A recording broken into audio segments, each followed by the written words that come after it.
Imagine this for a moment. Not the end of a movie or the closing scene of a story, but the end of everything. No earth beneath our feet, no sun rising in the morning, no stars scattered across the night sky, and no time as we understand it today. We are not talking about destruction in the dramatic way films often show it, with giant explosions and instant chaos. The real ending of the universe is far stranger, far quieter, and far more fascinating than any science fiction story ever written. When you look up at the night sky, every small point of light you see is a star, and most of those stars have planets orbiting them. Some of those planets may have oceans, mountains, and perhaps even life. Our galaxy alone holds hundreds of billions of stars, and beyond it lie trillions of other galaxies, spread across distances so vast that the human mind can barely grasp them. Everything about the universe makes it feel endless, stable, and eternal, as if it has always been here and will always remain the same. But that feeling is an illusion. The universe had a beginning, and anything that begins must one day come to an end. Right now, the cosmos is alive with motion and energy. Stars are burning, galaxies are drifting and colliding, black holes are growing, and space itself is expanding, slowly stretching the distance between everything that exists.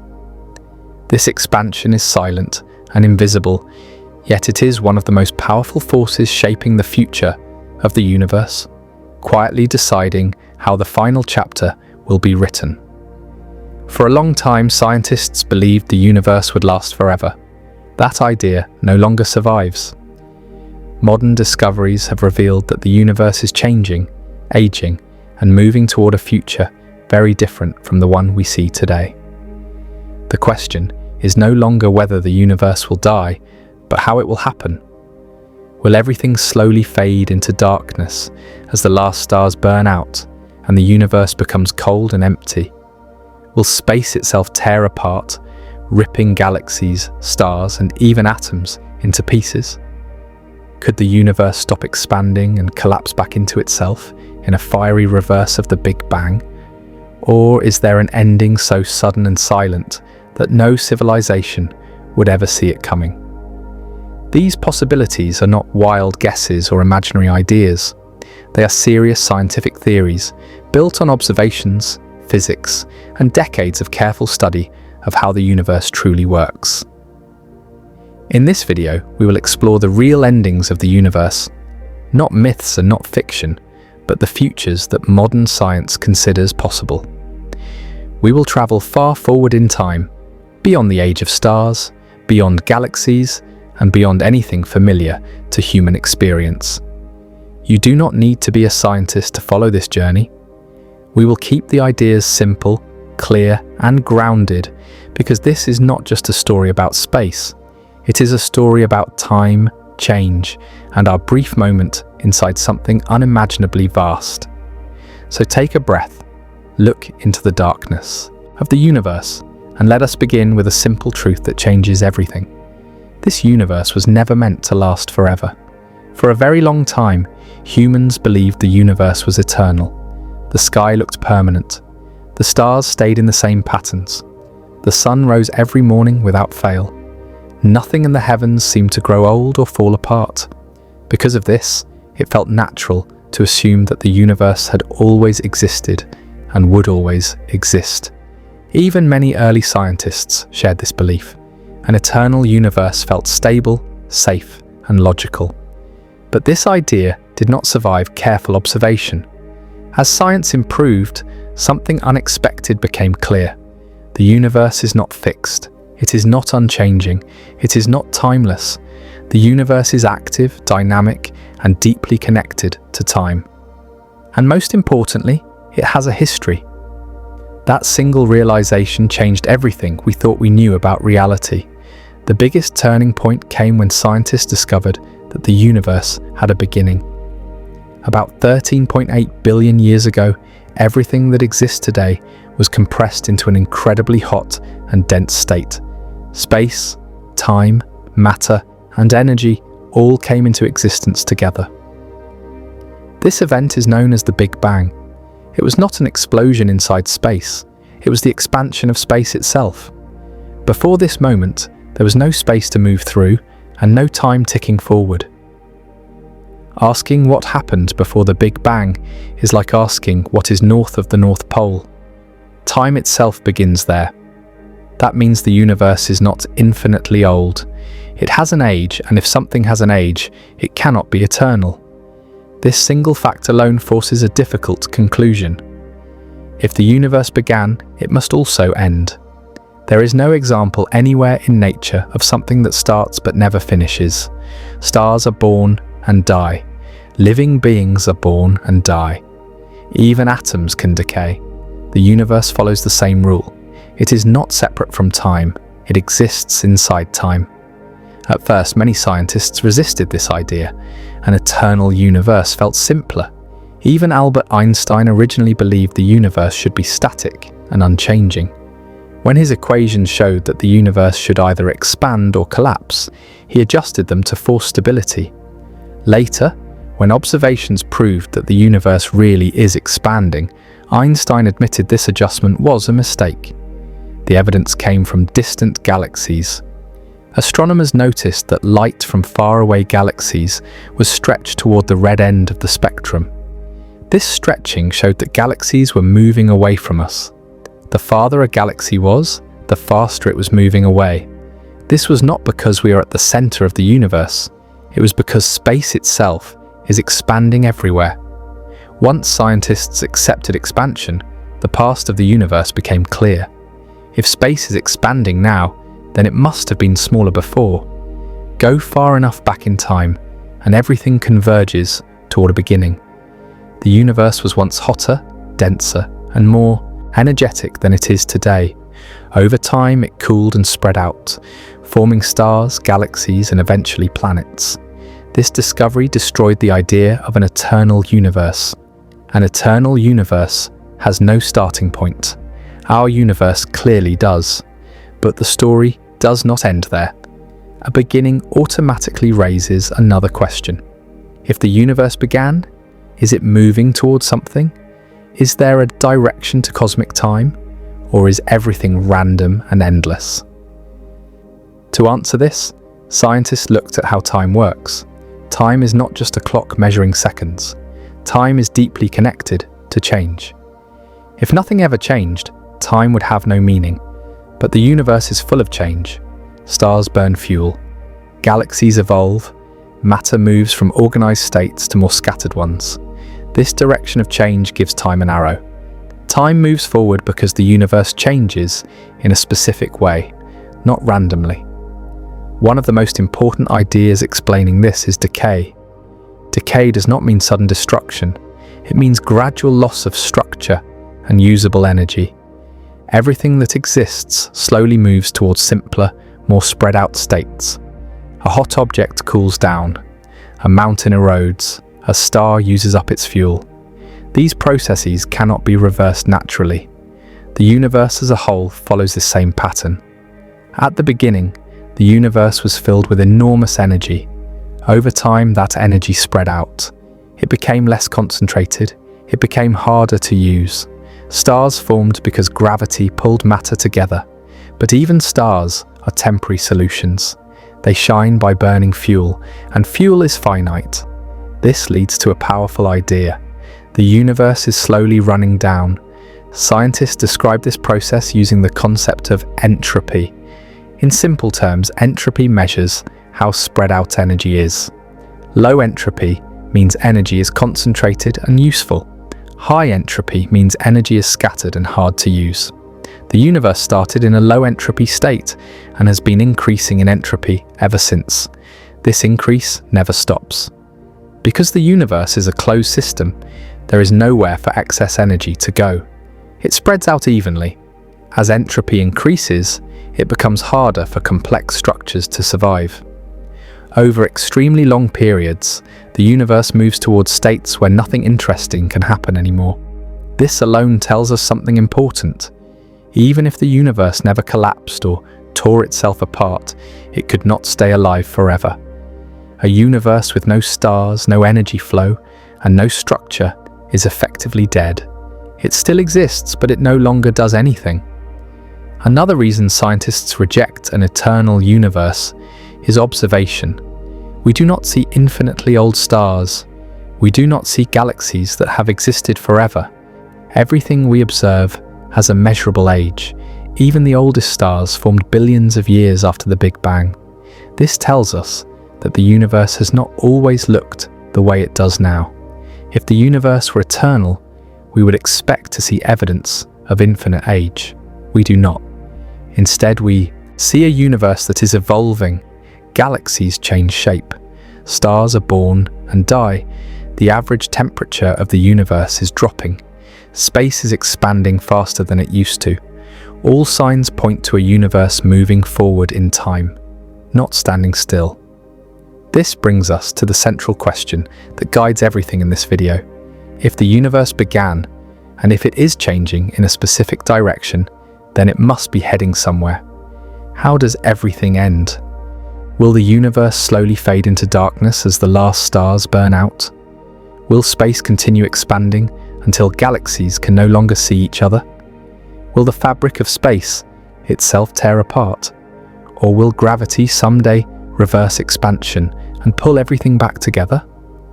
These are not philosophical guesses. They are scientific questions. Each possible ending depends on how the universe behaves right now. The expansion of space, the nature of energy, and the laws of physics all play a role in deciding the final outcome. What makes this question so powerful is its scale. We are not talking about human lifetimes or even the lifespan of stars. We are talking about the ultimate fate of everything that exists. Every atom, every galaxy, every moment of time is part of this story. Understanding that the universe is not forever changes how we see our place in it. We live during a brief window when stars shine and life is possible. This era is special, not because it will last, but because it will not. To understand how the universe might end, we first need to understand one strange and powerful fact about it. The universe is expanding. This idea sounds simple at first, but it completely changes how we think about space, time, and the future of everything that exists. When people hear that the universe is expanding, they often imagine galaxies flying outward into empty space, like pieces of shrapnel after an explosion. But that picture is misleading. The expansion of the universe is not about galaxies moving through space. It is about space itself stretching. A simple way to imagine this is with a balloon. Imagine drawing small dots on the surface of a balloon. Each dot represents a galaxy. Now slowly inflate the balloon. As the balloon expands, the dots move farther away from each other. None of the dots are moving on their own. They are not crawling across the surface. The surface itself is expanding. From the point of view of any single dot, all other dots appear to be moving away. This is what is happening in our universe. Galaxies are not racing away from a central point. There is no center of expansion. Instead, space itself is growing everywhere at once. Every galaxy sees other galaxies moving away from it, no matter where it is located. This idea can feel strange because we do not experience expanding space in our daily lives. Our homes are not stretching. Our bodies are not expanding. Even our solar system remains stable. This is because expansion only becomes noticeable over enormous distances. Far larger than galaxies, gravity and other forces hold smaller systems together, resisting the stretching of space. The expansion of the universe was discovered in the early 20th century when astronomers began studying distant galaxies. They noticed that light coming from these galaxies was shifted toward the red end of the spectrum. This effect, called redshift, happens when light waves are stretched. The more distant the galaxy, the more its light was stretched, and the faster it appeared to be moving away. At first, this discovery was shocking. It meant the universe was not static. It was dynamic. It was changing in size, and if it was expanding now, it must have been smaller in the past. This realization tied directly back to the Big Bang.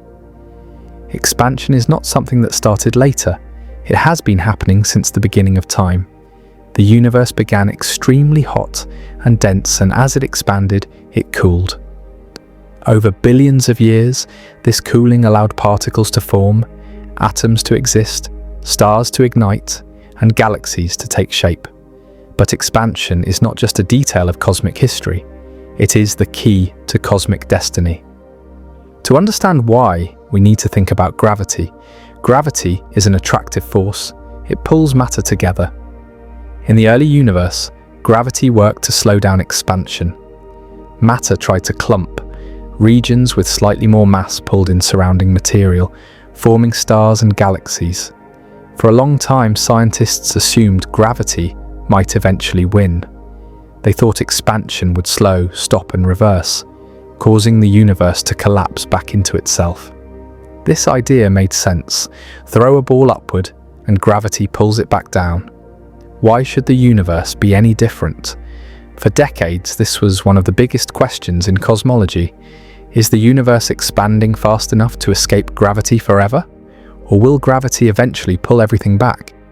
To answer this, scientists began measuring the expansion rate of the universe. This rate is known as the Hubble expansion rate. It tells us how fast galaxies move away from each other as a function of distance. The farther apart two galaxies are, the faster space stretches between them. At first, it seemed that expansion was slowing down, just as gravity predicted. But then came a discovery that changed everything. In the late 1990s, astronomers studying distant exploding stars made a surprising observation. The expansion of the universe was not slowing down, it was speeding up. This was completely unexpected.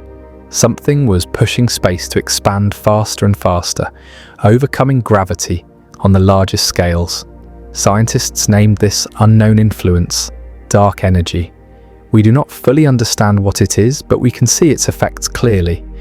Dark energy acts like a kind of pressure built into space itself, driving galaxies apart. This discovery turned the expansion problem into something much bigger. Expansion was no longer just about whether the universe would keep growing. It became about how fast it would grow and whether that growth would remain gentle or become violent.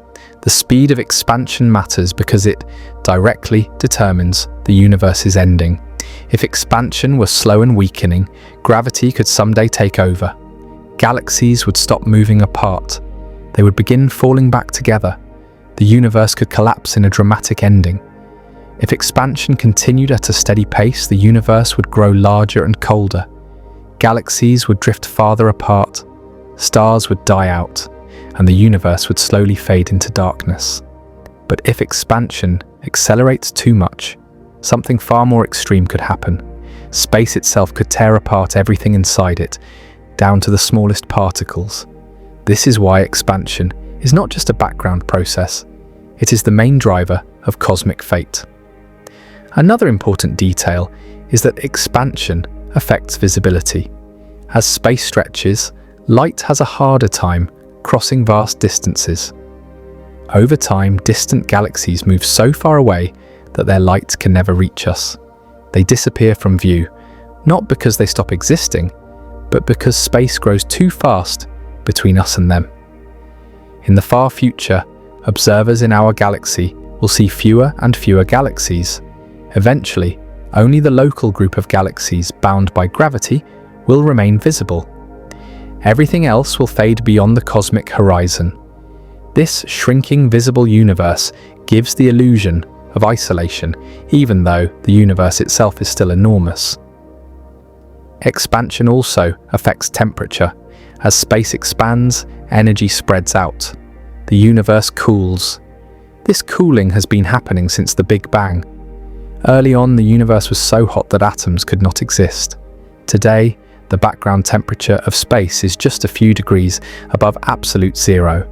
In the future, it will become even colder. Cooling matters because heat drives activity. Without heat differences, nothing happens.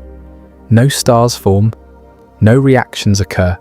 Expansion slowly removes the conditions needed for complexity. What makes the expanding universe problem so powerful is that it is irreversible. Once space expands, it does not naturally shrink back unless something actively pulls it together. And so far, everything we observe suggests expansion is winning. This does not mean the ending is simple or settled. Scientists are still trying to understand dark energy. Its strength could change over time. It could weaken, strengthen, or behave in ways we have not yet imagined. Each possibility leads to a different ending. That is why the speed of expansion is so important. Think of the universe like a river. Gravity is the current pulling everything inward. Expansion is the flow pushing everything outward. The future depends on which force dominates and by how much. A gentle flow leads to one outcome. A violent rush leads to another. Right now, all evidence suggests that expansion is accelerating. Space is stretching faster than before. Galaxies are being carried away by this growth, not because they want to leave, but because the space between them is growing. This brings us back to the central question. If the universe is expanding, and if that expansion is speeding up, where does it lead? Does it lead to a cold, empty universe that slowly fades away? Does it lead to a violent tearing of reality itself? Or does expansion behave in a way we do not yet fully understand? When scientists realized that the universe was expanding, they believed they already understood the main forces involved. Gravity pulled matter together. Energy and motion pushed things apart. For a long time, the expectation was simple. Expansion began with the Big Bang and then slowly slowed down as gravity tried to pull everything back. That idea felt natural and comfortable, but the universe had a surprise waiting. In the late 20th century, astronomers discovered something that completely changed our understanding of cosmic fate. The expansion of the universe was not slowing down, it was speeding up. Galaxies were not just drifting apart, they were being pushed away faster and faster as time went on. This meant that some unknown force was working against gravity on the largest scales. Scientists gave this mysterious influence a simple name: dark energy. Dark energy is not dark because it is black or hidden in shadows. It is dark because we cannot see it directly, cannot touch it, and cannot detect it with ordinary instruments. We only know it exists because of what it does. It changes how the universe expands. It controls the future direction of everything.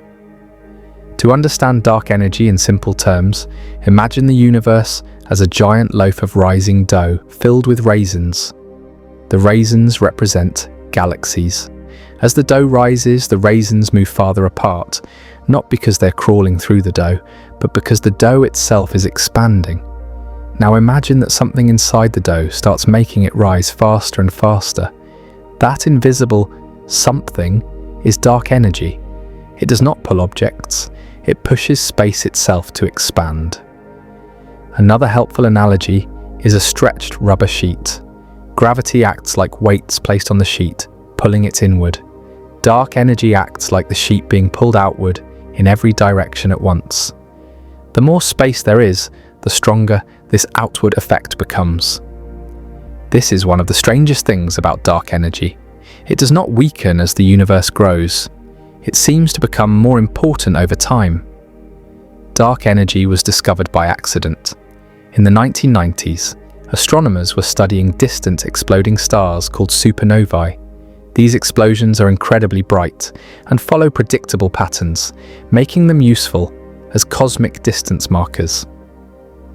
By measuring how bright these supernovae appeared, scientists could calculate how far away they were. By measuring how their light was redshifted, they could determine how fast the universe was expanding when that light was emitted. The goal of these studies was to measure how much expansion had slowed due to gravity. But when the results came in, they made no sense at first. The distant supernovae appeared dimmer than expected. This meant they were farther away than they should be. The only explanation was that the universe had expanded more than predicted. Expansion had not slowed down, it had sped up.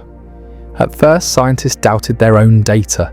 The result was so unexpected that it took years of verification. Independent teams using different methods reached the same conclusion. In 1998, the evidence became undeniable. The universe's expansion is accelerating. This discovery forced scientists to accept a new component of the universe. Something was pushing space outward.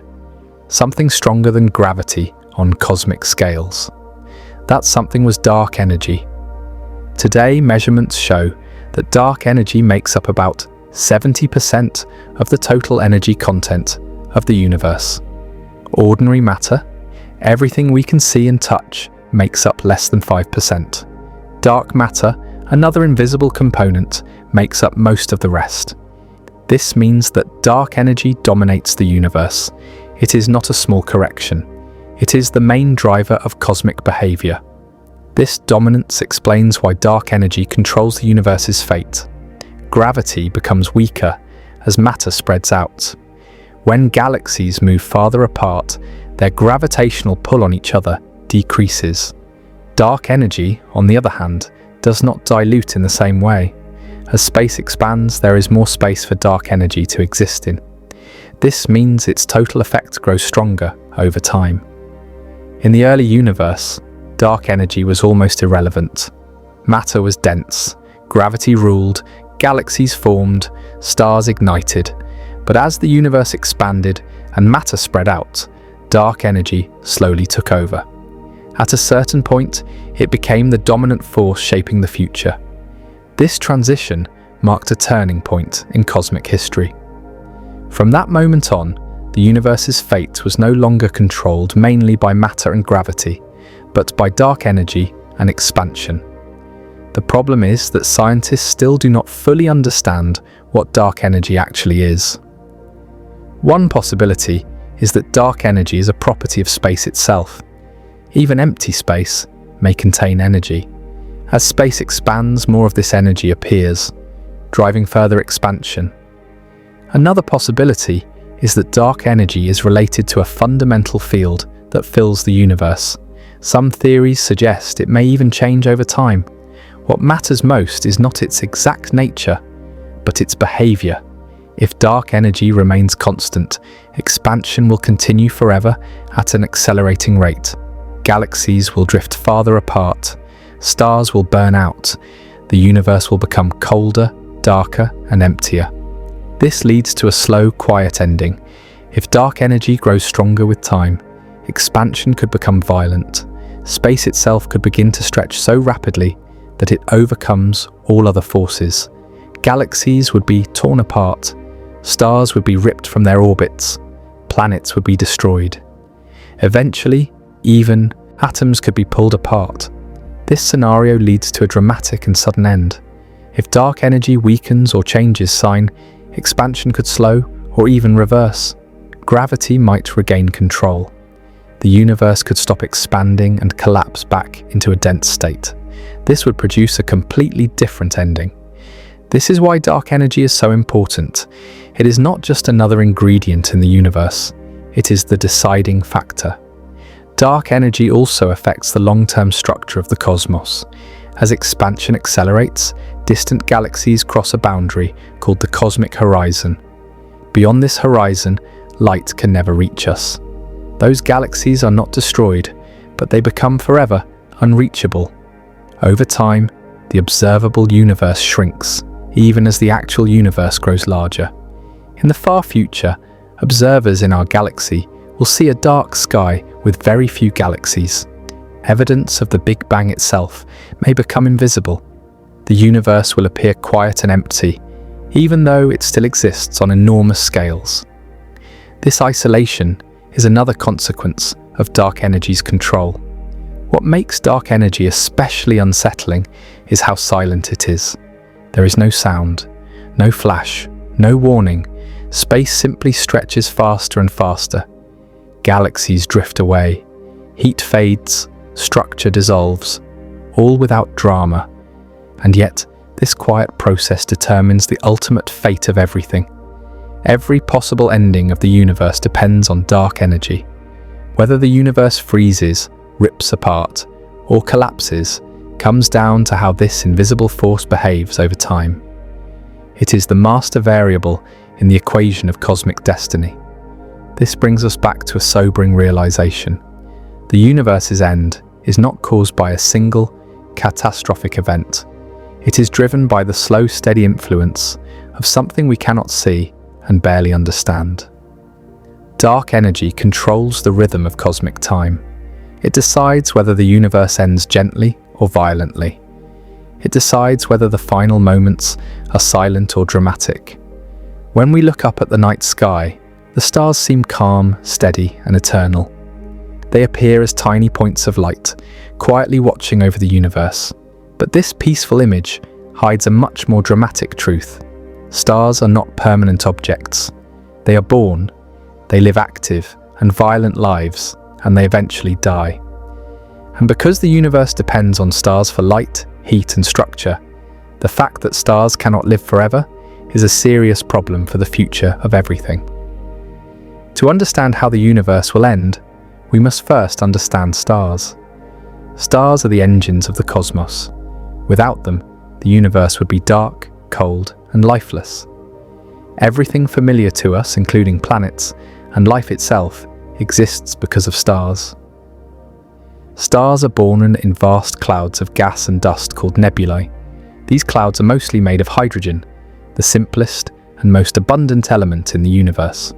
For long periods, a nebula can remain quiet and unchanged, but small disturbances can trigger collapse. A nearby supernova explosion, the collision of galaxies, or even the slow pull of gravity itself can cause parts of the cloud to begin falling inward. As gravity pulls gas and dust together, the material becomes denser and hotter. The collapsing region spins and flattens into a disk with a growing core at the center. This core is called a protostar. At this stage, the object is not yet a true star. It is hot, but it does not shine by nuclear fusion. It glows because of gravitational energy released as it contracts. Over time, the temperature and pressure at the core continue to rise. When the core becomes hot enough, hydrogen atoms begin to fuse together. This process is called nuclear fusion. When fusion begins, a star is born. Nuclear fusion is what makes stars shine. In the core of a star, hydrogen nuclei collide and merge to form helium. This process releases enormous amounts of energy. A small amount of mass is converted directly into energy, following the famous principle that mass and energy are two forms of the same thing. This energy flows outward from the core, eventually escaping into space as light and heat. At the same time, fusion creates a delicate balance. The outward pressure from fusion energy pushes against gravity's inward pull. This balance keeps the star stable. As long as fusion continues, the star can exist in this steady state for millions or billions of years. The size of a star determines how long it lives. Small stars, called red dwarfs, burn their fuel very slowly. They can shine for trillions of years, far longer than the current age of the universe. Larger stars burn fuel much faster. They live fast and die young. Massive stars may exist for only a few million years before running out of fuel. But no matter their size, all stars share one unavoidable fate. Their fuel is limited. Stars are not just sources of light, they are factories of elements. In the core of a star, fusion does more than turn hydrogen into helium. In larger stars, fusion continues beyond helium, creating heavier elements like carbon, oxygen, and silicon. The most massive stars can create elements all the way up to iron. These elements are essential. The carbon in our bodies, the oxygen we breathe, the calcium in our bones, and the iron in our blood were all created inside stars. When stars die, they release these elements into space, enriching future generations of stars and planets. In this way, stars connect cosmic history to our own existence. We are literally made from star material, but this creative process comes at a cost. Fusion consumes fuel. Each fusion reaction reduces the amount of usable hydrogen and other elements in the star's core. Over time, the balance between gravity and fusion shifts. When a star can no longer produce enough energy to support itself, it begins to change. For stars like our Sun, the end comes gently. When hydrogen in the core is exhausted, fusion slows. Gravity causes the core to contract, heating it up. This heat allows fusion to continue in a shell around the core. The outer layers of the star expand, and the star becomes a red giant. Eventually, the star sheds its outer layers into space, leaving behind a hot, dense core called a white dwarf. A white dwarf no longer produces energy through fusion. It slowly cools over billions of years, fading into darkness. For massive stars, the ending is far more violent. When fusion reaches iron, energy production stops. Iron cannot release energy through fusion. Without outward pressure, gravity takes over completely. The core collapses in a fraction of a second, triggering a massive explosion called a supernova. Supernova are among the most powerful events in the universe. In a single moment, they can outshine entire galaxies. These explosions create and scatter the heaviest elements, including gold and uranium. They also leave behind extreme objects like neutron stars and black holes. Despite their differences, all stellar deaths share a common truth. They mark the end of a star's ability to shine. This is why stars cannot live forever. Fusion is a one-way process. Once fuel is used, it cannot be restored. Stars are not renewable sources of energy. They are temporary engines running on a limited supply. This limitation creates a serious problem for the universe. The universe depends on stars for almost everything. Stars provide light that warms planets. They provide energy that drives chemistry. They create elements needed for complex structures. They shape galaxies through their gravity and explosions. Without stars, the universe loses its main source of activity. As time passes, stars continue to form, but the raw material needed to make them is not infinite. Each generation of stars consumes gas and locks some of it away in remnants like white dwarfs, neutron stars, and black holes. Over billions of years, less gas remains available to form new stars. Eventually, star formation slows down. Fewer new stars are born to replace the ones that die. The universe begins to dim. This dimming is not sudden. It happens over incredibly long timescales, but it is unavoidable. The universe is slowly using up its ability to shine. This means the current era is special. We live during a time when stars are abundant. Galaxies glow with billions of suns.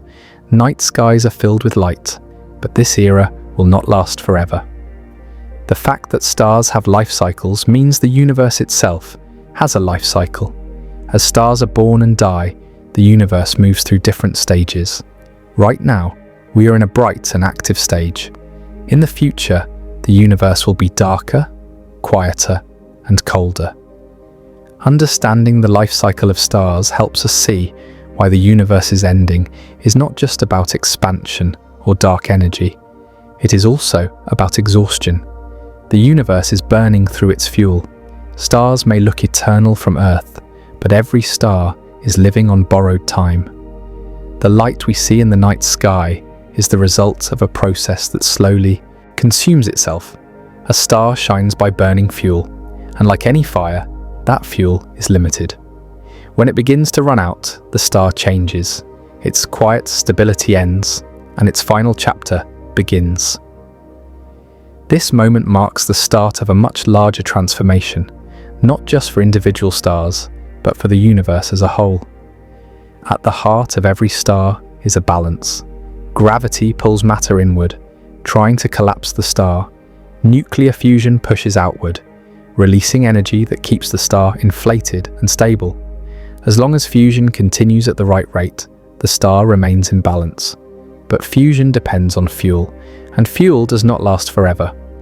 In most stars, the main fuel is hydrogen. Over millions or billions of years, hydrogen in the core is fused into helium. As hydrogen becomes scarce, fusion slows, the outward pressure weakens, and gravity begins to win. The core contracts, becoming hotter and denser. This change does not kill the star immediately, but it pushes the star into a new and unstable phase of its life. For stars similar to the Sun, this transition creates a red giant. As the core shrinks and heats up, fusion begins in a shell around the core. This shell produces more energy than the star did before. The outer layers respond by expanding dramatically. The star swells to many times its original size. If our Sun becomes a red giant, it will grow large enough to engulf Mercury and Venus, and possibly Earth. During this phase, the star becomes cooler on its surface, but much brighter overall. The red color comes from the lower surface temperature, even though the star's total energy output increases. This stage is unstable and temporary. The star is burning fuel faster than ever, accelerating its own end. Eventually, the star cannot sustain fusion even in its outer shells. The outer layers drift away into space, forming a glowing cloud of gas. What remains is the core, now exposed and incredibly dense. This remnant is called a white dwarf. A white dwarf no longer produces energy through fusion. It shines only because it is still hot. Over billions of years, it cools and fades, becoming darker and harder to detect. It does not explode or collapse further. It simply becomes a silent ember in space.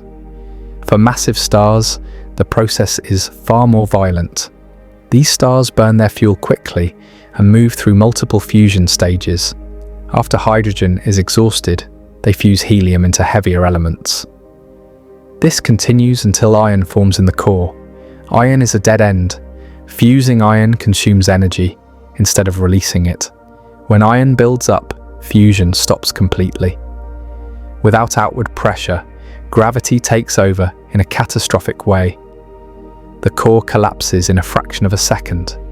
This sudden collapse triggers an enormous explosion known as a supernova. The outer layers of the star are blasted into space at incredible speeds, spreading heavy elements across the galaxy. The explosion is so powerful that it can be seen across vast distances. For a brief time, a single supernova can shine brighter than an entire galaxy, but this brightness is short-lived. After the explosion, what remains is either a neutron star or a black hole. A neutron star is an object so dense that a single spoonful of its material would weigh billions of tons. A black hole is even more extreme, trapping light itself. These remnants mark the final state of massive stars. They no longer shine like stars. They are dark, compact, and long-lasting. Stellar death does not only affect stars, it has dramatic consequences for planets. When a star becomes a red giant, nearby planets face destruction. As the star expands, inner planets may be swallowed. Their surfaces melt and vaporize. Even planets that avoid direct destruction experience intense heat. Atmospheres can be stripped away. Oceans boil off. Conditions for life vanish. In systems with massive stars, the danger is even greater. A nearby supernova releases enormous radiation and shockwaves. Planets in the surrounding region can be sterilized. Atmospheres can be blown away. Radiation can damage or destroy life, even from great distances. Even after the star is gone, planets do not escape consequences. Orbits can change as mass is lost during stellar death. Some planets drift into unstable paths. Others are ejected into interstellar space, becoming lonely wanderers with no star to orbit. Planets that remain bound to stellar remnants face cold and darkness. A white dwarf provides little heat. A neutron star emits radiation, but not life-supporting warmth. A black hole offers almost no usable energy. These planets become frozen worlds, drifting through a darkened system. As more stars die, the universe begins to change in a visible way. Fewer new stars are born to replace them. The balance shifts from light to darkness. Early in the universe, stars formed rapidly. Gas was abundant. Galaxies were rich with material. But over time, gas is used up or locked away in stellar remnants. The rate of star formation slows. More stars are dying than being born. This marks the beginning of the universe's long dimming. Galaxies that once glowed with blue, young stars become dominated by older red stars. Eventually, even those fade. Star-forming regions disappear. Spiral galaxies lose their bright arms. Elliptical galaxies grow quiet and dull. The night sky of the future will not look like ours. Over trillions of years, the number of shining stars drops dramatically. The universe becomes darker, colder, and quieter. Light becomes rare, heat becomes scarce, activity slows. This darkening is not sudden or dramatic. It is slow and gentle, but it is relentless. Each stellar death removes another light from the cosmos. Each passing era has fewer stars than the one before. What makes this especially important is that stars are the main source of usable energy in the universe. Without them, complex processes struggle to continue. Chemistry slows, motion fades. The universe enters a long twilight. This is not yet the final end, but it is a crucial step toward it. A universe without stars is a very different place from the one we know. It is a universe where darkness dominates and change becomes rare. For most of its history, the universe has been a place of creation. Stars were born in enormous numbers, lighting up galaxies and shaping everything around them. This era of cosmic activity has lasted billions of years, long enough for life to emerge and for civilizations like ours to look out into the sky and wonder. But this period is temporary. The universe is not only losing stars, it is also losing its ability to make new ones. One day, the last generation of stars will be born, and after that, the universe will begin to grow old. To understand why this happens, we need to return to the basic ingredients of star formation. Stars form from clouds of gas and dust, mostly hydrogen. These clouds collapse under gravity, heat up, and ignite fusion. As long as there is enough cold gas available, new stars can form. In the early universe, this gas was abundant. Galaxies were filled with raw material, and star formation was intense.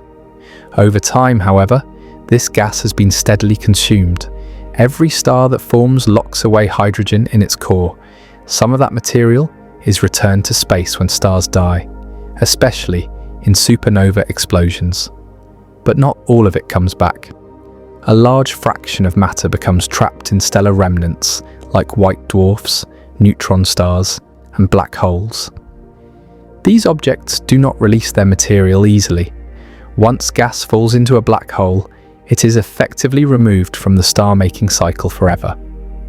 This means star formation is not a perfectly recyclable process. Each generation of stars reduces the total amount of usable gas available in the universe. Another problem is expansion. As the universe expands, matter becomes more spread out. Gas clouds that might once have collapsed to form stars are now stretched across larger volumes of space. Density drops. Gravity has a harder time pulling material together. Even if gas exists, it may be too thinly spread to ignite new stars. Expansion also isolates galaxies from each other. In the early universe, galaxies collided frequently, stirring up gas and triggering bursts of star formation. These interactions helped create new stars. In the future, galaxies will be too far apart for such interactions to occur. Each galaxy becomes an island, cut off from fresh material. Inside galaxies, star formation slows for similar reasons. Gas heats up, becomes less dense, or is blown away by energetic events. Once the remaining gas becomes too warm or too diffuse, it can no longer collapse into new stars. The galaxy enters a quiet phase. This process is already happening today.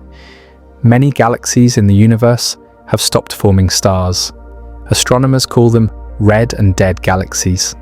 They are dominated by old red stars and show little or no sign of new star birth. Over time, more galaxies will join this category. Eventually, almost all galaxies will reach this state. The final stars to form will be different from the ones we see today. With less gas available, star formation becomes less efficient. Fewer massive stars are born. The universe favors small dim stars that burn slowly. These stars may last trillions of years, but they are faint and provide limited light. This last generation of stars marks the end of the universe's bright era. As these final stars shine, the universe will still contain light, but it will be weaker and more scattered. Nights will grow darker. Large regions of space will have no stars at all. The cosmos will feel emptier, not because everything is gone, but because the light is fading. Eventually, even these long-lived stars will begin to die. Red dwarfs, the longest living stars, will exhaust their fuel after trillions of years. When they fade, there will be no new stars to replace them. Star formation will have completely stopped. At that point, the universe will enter what can be called its old age. In this stage, the universe still exists, but its character has changed. The energetic processes that once defined it are gone. There are no bright young stars, no glowing nebulae, no dramatic bursts of light marking stellar birth. What remains are stellar remnants, faint radiation, and expanding space. The universe's old age is defined by slowness. Change still happens, but at a much reduced pace. Time stretches, events become rare. The cosmos settles into a quiet rhythm. Galaxies lose their identity. Without new stars to maintain their structure, they slowly evolve into collections of dim objects. Collisions become rare. Interaction fades. Each galaxy drifts alone in an ever-expanding sea of space. From within such a future universe, the sky would look almost empty. The rich, star-filled view we enjoy today would be impossible. Light would be precious and rare. Darkness would dominate most directions. This aging process is not dramatic. There is no single moment when the universe becomes old. It is a gradual transition, spread across trillions of years. But once it begins, it cannot be reversed. The universe does not regain youth. What makes this realization powerful is that the universe's old age is a direct result of its own success. The stars that made complexity possible also consume the fuel needed for future stars. The universe burned brightly, but in doing so, it set the stage for its own fading. This is not failure. It is a natural progression. Every system that uses energy moves toward exhaustion. The universe is no exception. By the time the last stars fade, the universe will be vastly larger than it is today. Galaxies will be separated by unimaginable distances. The temperature of space will be closer to absolute zero. The night sky will be almost entirely dark. Yet the universe will not be truly empty. Remnants will remain. White dwarfs, neutron stars, black holes, and cold planets will continue to exist. These objects will dominate the mass of the universe long after stars are gone. As the universe grows older and its stars fade away, a new kind of object begins to dominate the cosmic stage. These objects do not shine with light. They do not warm planets or create new elements. Instead, they shape the universe through gravity alone. They are black holes, and in the far future, they may become the most important and long-lasting structures in existence. Black holes are born from the deaths of massive stars. When a star much larger than the Sun runs out of fuel, it can no longer support itself against gravity. The core collapses violently, triggering a supernova explosion. If the remaining core is massive enough, nothing can stop the collapse. Matter is crushed into an extremely small volume, creating a region of space where gravity becomes overwhelming. This is a black hole. The defining feature of a black hole is its event horizon. This is a boundary beyond which nothing can escape, not even light. Once matter or energy crosses this boundary, it is lost to the outside universe. The black hole itself does not act like a vacuum cleaner, pulling everything in. Objects must come very close to be captured. But when they do, the black hole grows. There are different kinds of black holes. Stellar black holes form from individual stars. Supermassive black holes, millions or billions of times more massive than the Sun, sit at the centers of galaxies. These giants formed early in cosmic history and grew by consuming matter and merging with other black holes. As stars disappear, black holes remain. One reason black holes outlast stars is that they do not rely on fuel in the same way. Stars shine by burning nuclear fuel. When that fuel is gone, the star dies. Black holes do not burn anything. They simply exist as regions of curved spacetime. They can persist for extraordinarily long periods without changing. Black holes are also extremely efficient at holding on to mass. When matter falls into a black hole, it becomes part of the black hole itself. It does not escape or decay easily. This allows black holes to grow over time, even as other objects fade. In the universe's far future, as stars die and new stars stop forming, black holes become relatively more important. They represent a growing fraction of the universe's mass. Galaxies that once glowed with stars become dominated by dark objects orbiting central black holes. As galaxies age, their internal activity slows. Without new stars and energetic events, black holes become the most massive and influential objects left. Over extremely long timescales, galaxies may even lose their shape. Interactions become rare. Remnants drift. Eventually, most of the universe's mass ends up in black holes, stellar remnants, or cold inert objects. Among these, black holes stand out because of their longevity and influence. In a star-filled universe, black holes are dramatic but rare. In an aging universe, they become common and central. The universe at this stage looks very different from what we know today. Light is scarce, heat is minimal, space is vast and mostly empty. The sky is no longer filled with stars, but with darkness broken only by faint remnants. Black holes quietly orbit through this emptiness. Some remain bound in galaxy remnants. Others may be ejected through gravitational interactions and wander alone through space. These wandering black holes are invisible except for their gravitational effects. The universe also becomes quieter. In its youth, the cosmos was full of soundless but energetic events. Stars formed, supernovae exploded, galaxies collided. In the far future, such events are rare. Change happens slowly, over enormous timescales. Even black hole growth slows. With little matter left to consume, black holes spend most of their existence unchanged. They become stable, long-lived objects in an otherwise fading universe. This quiet dominance of black holes marks a new era. The universe transitions from a bright, dynamic place to a dark, calm one. The energy that once powered stars is gone. Only gravity remains as the main actor. It is important to understand that black holes do not bring an abrupt end to the universe. They do not destroy everything at once. Instead, they represent a stage where activity has nearly ceased. The universe still exists, but it has lost its vibrancy. From a distance, a universe dominated by black holes would look almost empty. Space stretches endlessly. Occasional remnants drift silently. Black holes lurk as the largest structures, bending space-time but producing little light. This stage lasts for an incredibly long time. Trillions upon trillions of years pass with little visible change. The universe becomes a place where time flows, but events are rare. Yet even black holes are not truly eternal. Although they can survive far longer than stars, black holes are not completely stable. They slowly lose mass through a process known as Hawking radiation. This process is incredibly slow for large black holes, taking far longer than the current age of the universe. But it means that even black holes have an end.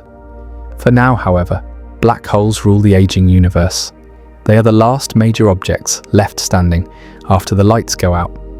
Their presence marks the universe's transition into a deep, quiet era. When people hear the phrase, heat death of the universe, it often sounds dramatic, like everything will suddenly burn up or explode. In reality, the big freeze is the opposite of violence. It is not loud, it is not sudden, it is quiet, slow, and almost peaceful, and that is exactly what makes it so unsettling. The heat death of the universe describes a future where nothing dramatic happens anymore, because nothing meaningful can happen at all. To understand what heat death really means, we need to let go of the idea that the universe ends with a single event. There is no final explosion, no moment when everything stops at once. Instead, the universe slowly fades into a state where change becomes impossible. At its core, heat death is about energy. Right now, the universe is full of energy differences. Some places are hot, others are cold. Some objects are dense, others are spread out. These differences allow things to happen. Heat flows from hot to cold. Stars shine. Chemical reactions occur. Life exists because energy can move and be used. But energy does not like to stay unevenly distributed. Over time, energy spreads out. Heat flows until temperatures even out. Motion slows. Useful energy turns into useless energy. This process happens everywhere, from a cup of hot tea cooling down to stars slowly burning their fuel. The universe is no exception. This idea is captured by a concept called entropy. Entropy can be thought of as a measure of how spread out energy is. Low entropy means energy is concentrated and useful. High entropy means energy is evenly spread and hard to use. The universe began in a state of very low entropy, even though it was extremely hot. Energy was packed tightly and organized in a way that allowed structure to form. Since the beginning, entropy has been increasing. This increase is not a choice. It is a fundamental rule of nature. In a closed system, entropy always goes up. The universe is the ultimate closed system.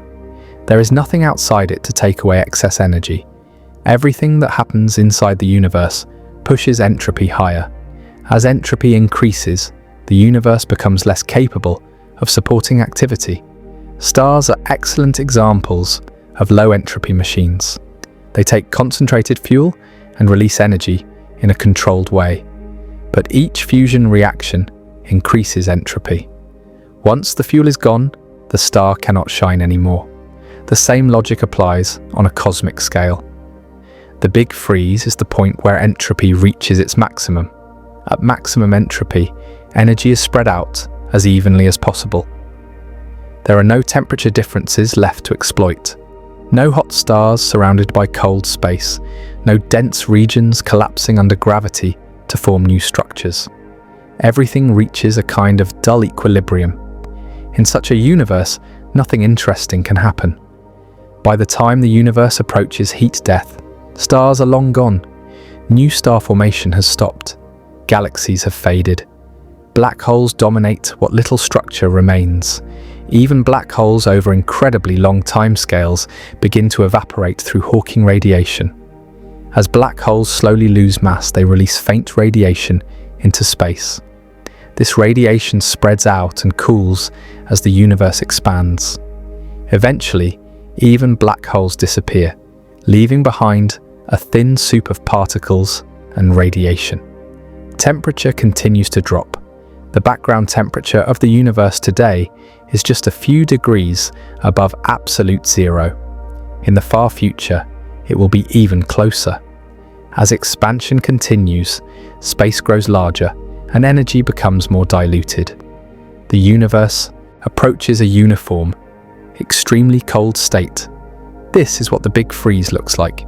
There are no stars lighting up the darkness, no galaxies glowing in the distance, no planets warmed by nearby suns. Space is vast and empty. Matter exists, but it is scattered thinly across enormous volumes. Radiation drifts endlessly, growing weaker with time. Sound does not exist. There is no medium to carry it. Light exists only as faint, stretched out radiation moving through space. Time continues to pass, but almost nothing changes. This does not mean the universe stops existing. It means it stops evolving in any meaningful way. From a physical point of view, the universe is still there. But from a practical point of view, it is dead. No engines can run. No processes can extract useful energy. Even the simplest forms of structure struggle to persist. The universe becomes a cosmic graveyard, not because everything was destroyed, but because everything ran down. One of the reasons the Big Freeze is taken so seriously is that it follows directly from what we already observe. The universe is expanding. That expansion is accelerating. As space grows, matter becomes more isolated. Energy spreads out. Entropy increases. Nothing in current observations suggests a mechanism that will reverse this trend. Gravity cannot easily bring everything back together because dark energy is driving expansion faster and faster on large scales. Matter becomes too spread out to collapse into new stars. Heat continues to leak away into the growing volume of space. The Big Freeze does not require any new physics.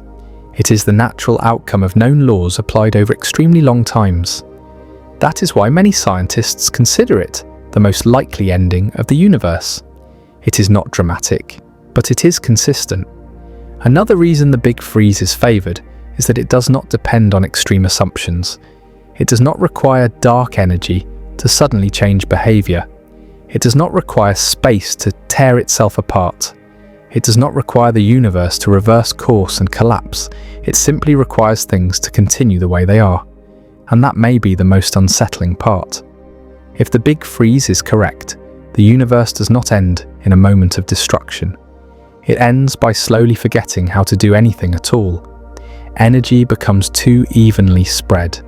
Time stretches endlessly. The cosmos becomes quiet beyond imagination.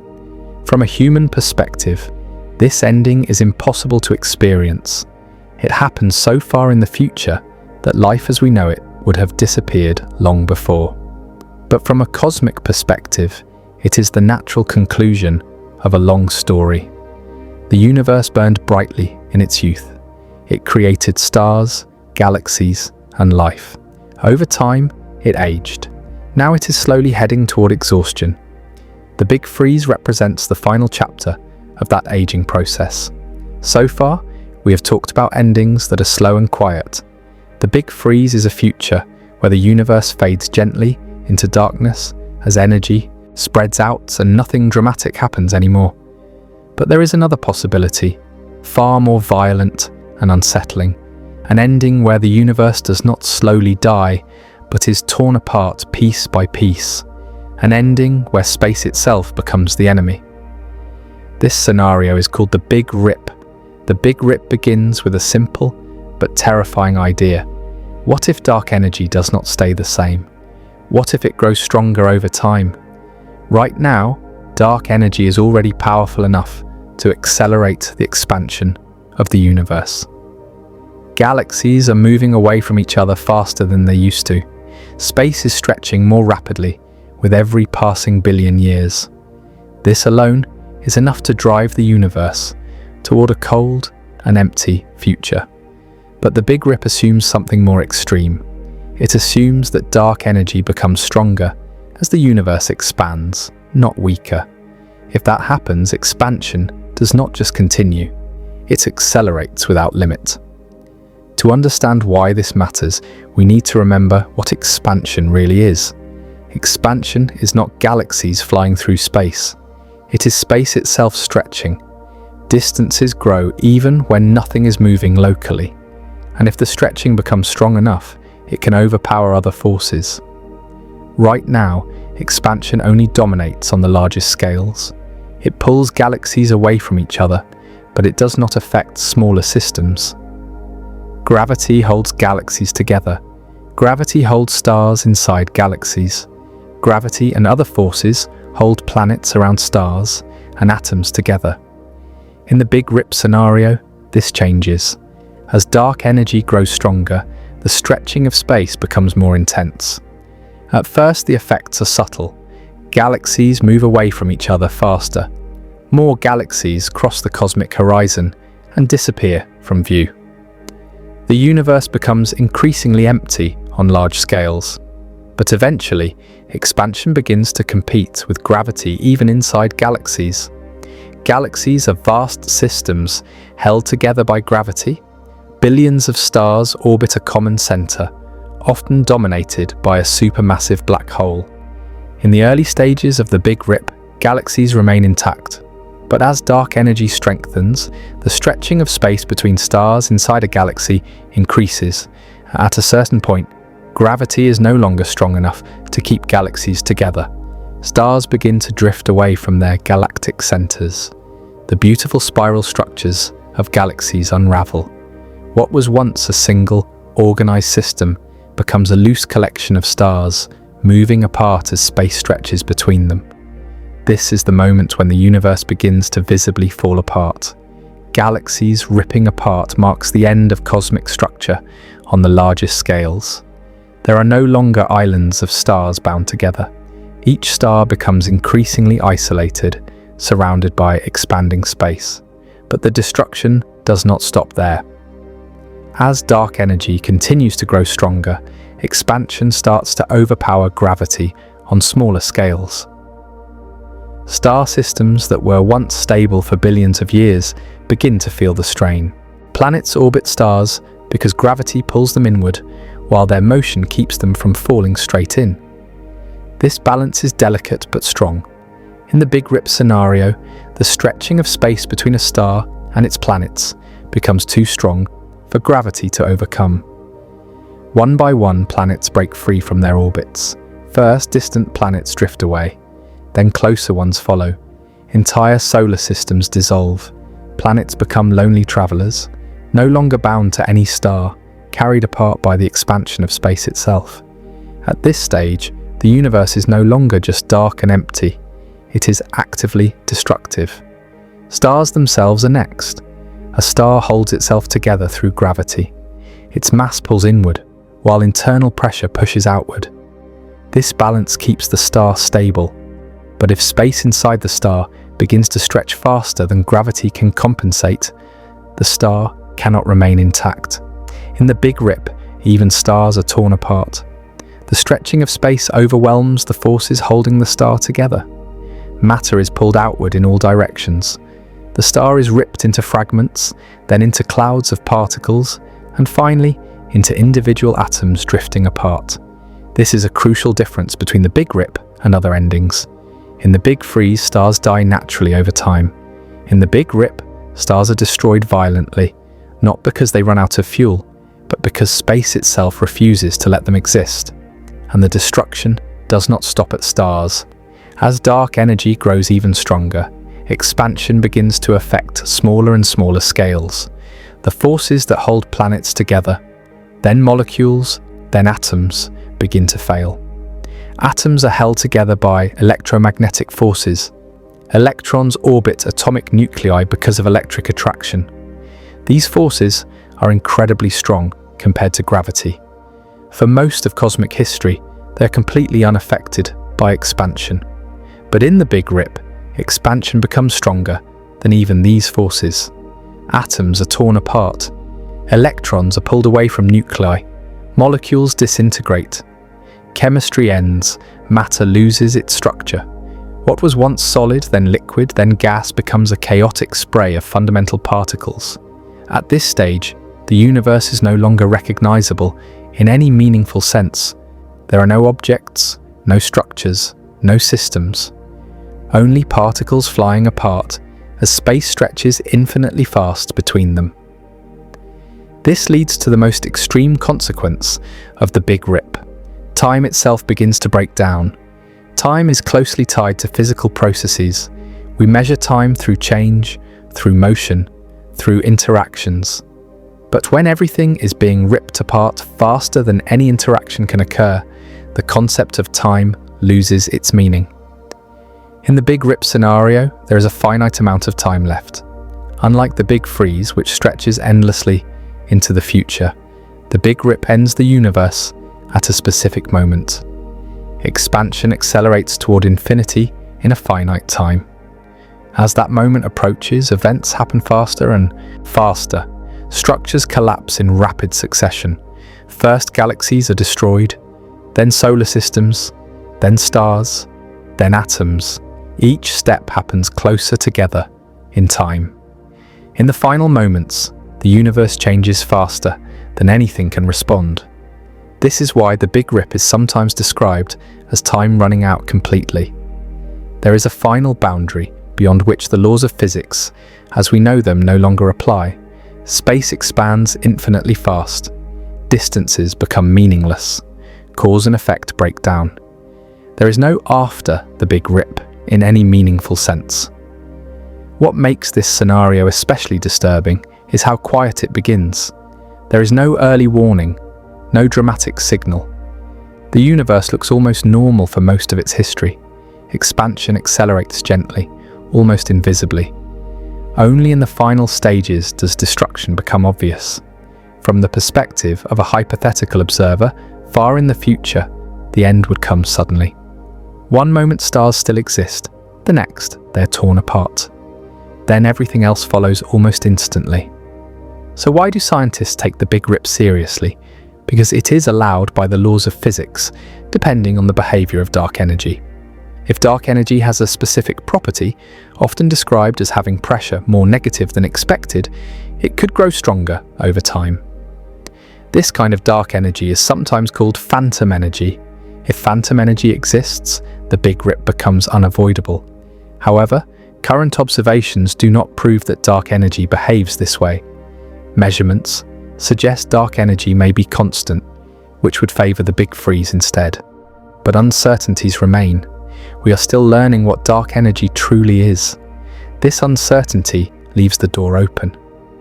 The Big Rip is not the most likely ending, but it is one of the most extreme possibilities. It reminds us that the universe's fate depends on something we barely understand. A tiny change in dark energy's behavior could mean the difference between a quiet fading and a violent tearing apart of reality itself.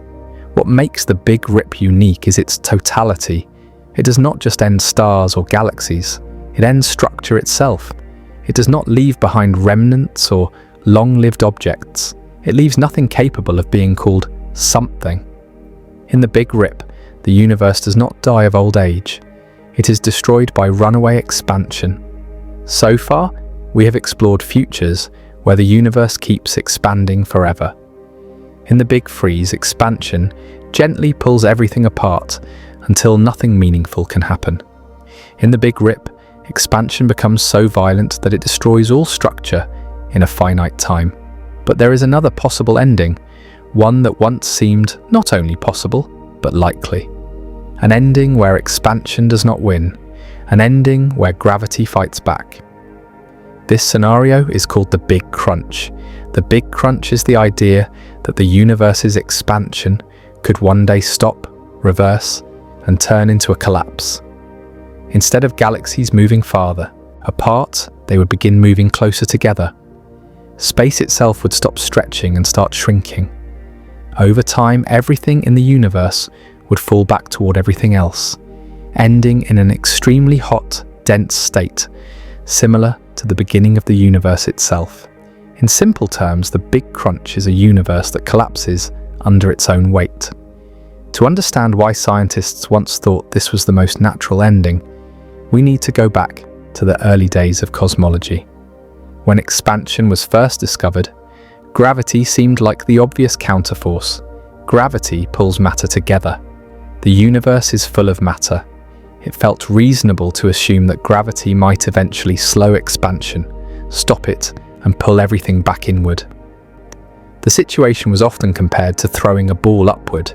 If you throw it slowly, gravity pulls it back down.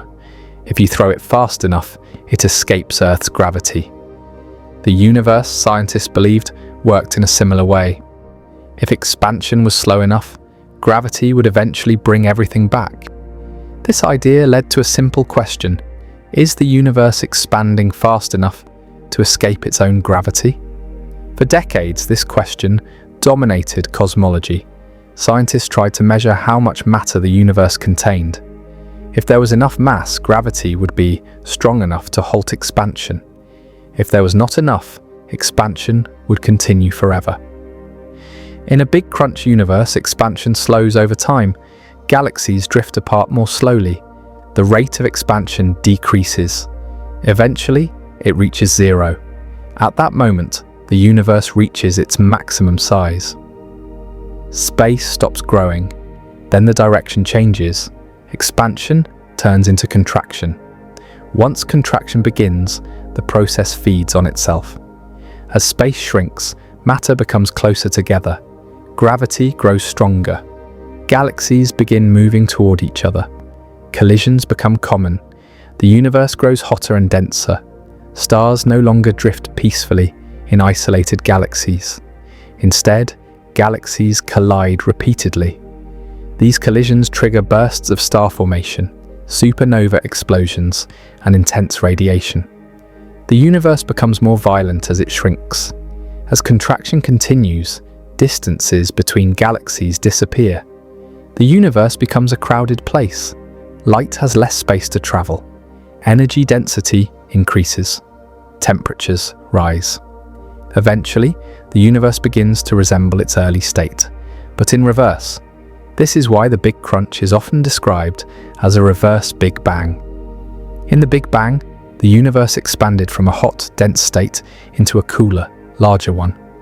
In the Big Crunch, the universe collapses from a large, cool state back into extreme heat and density. Everything that once spread out comes back together. Stars collide, galaxies merge into massive, chaotic structures.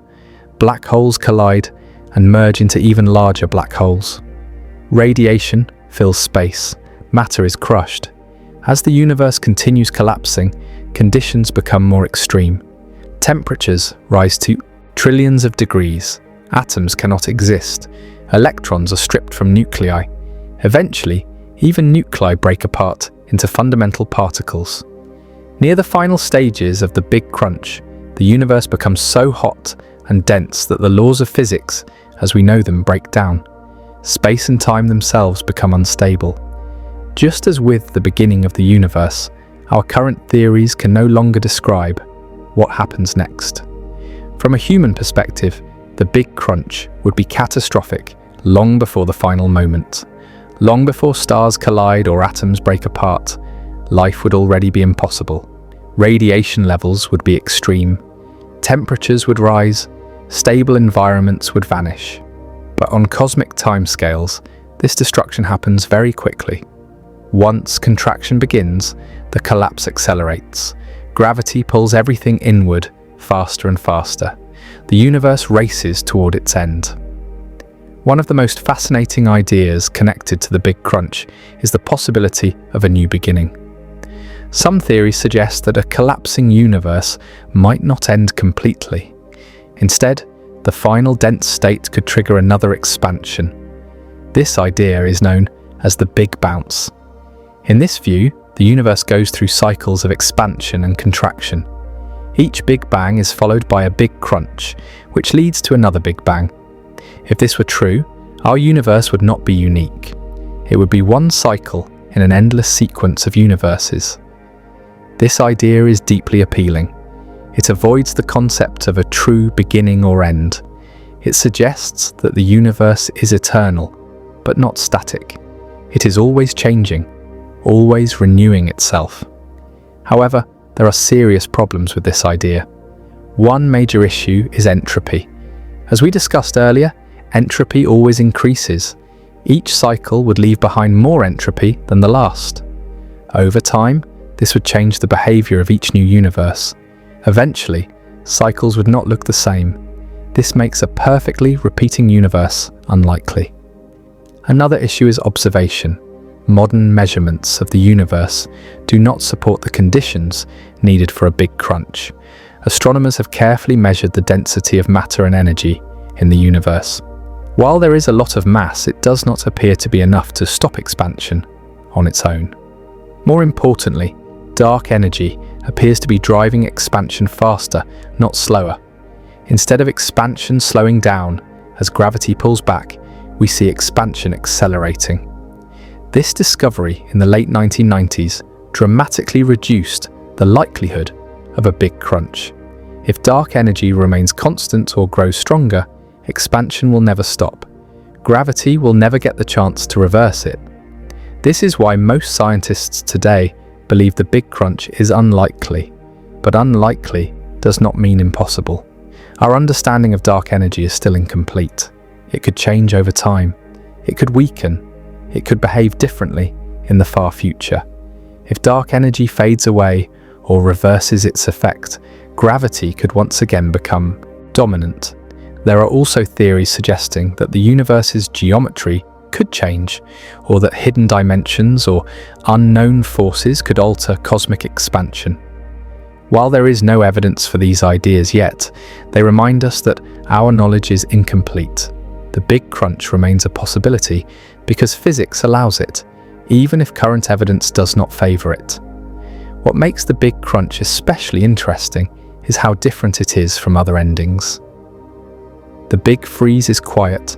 The Big Rip is violent and sudden. The Big Crunch is dramatic, fiery, and crowded. It is an ending where the universe does not fade away, but collapses into itself. It is a universe that ends not in silence, but in overwhelming energy. There is also something deeply symmetrical about the Big Crunch.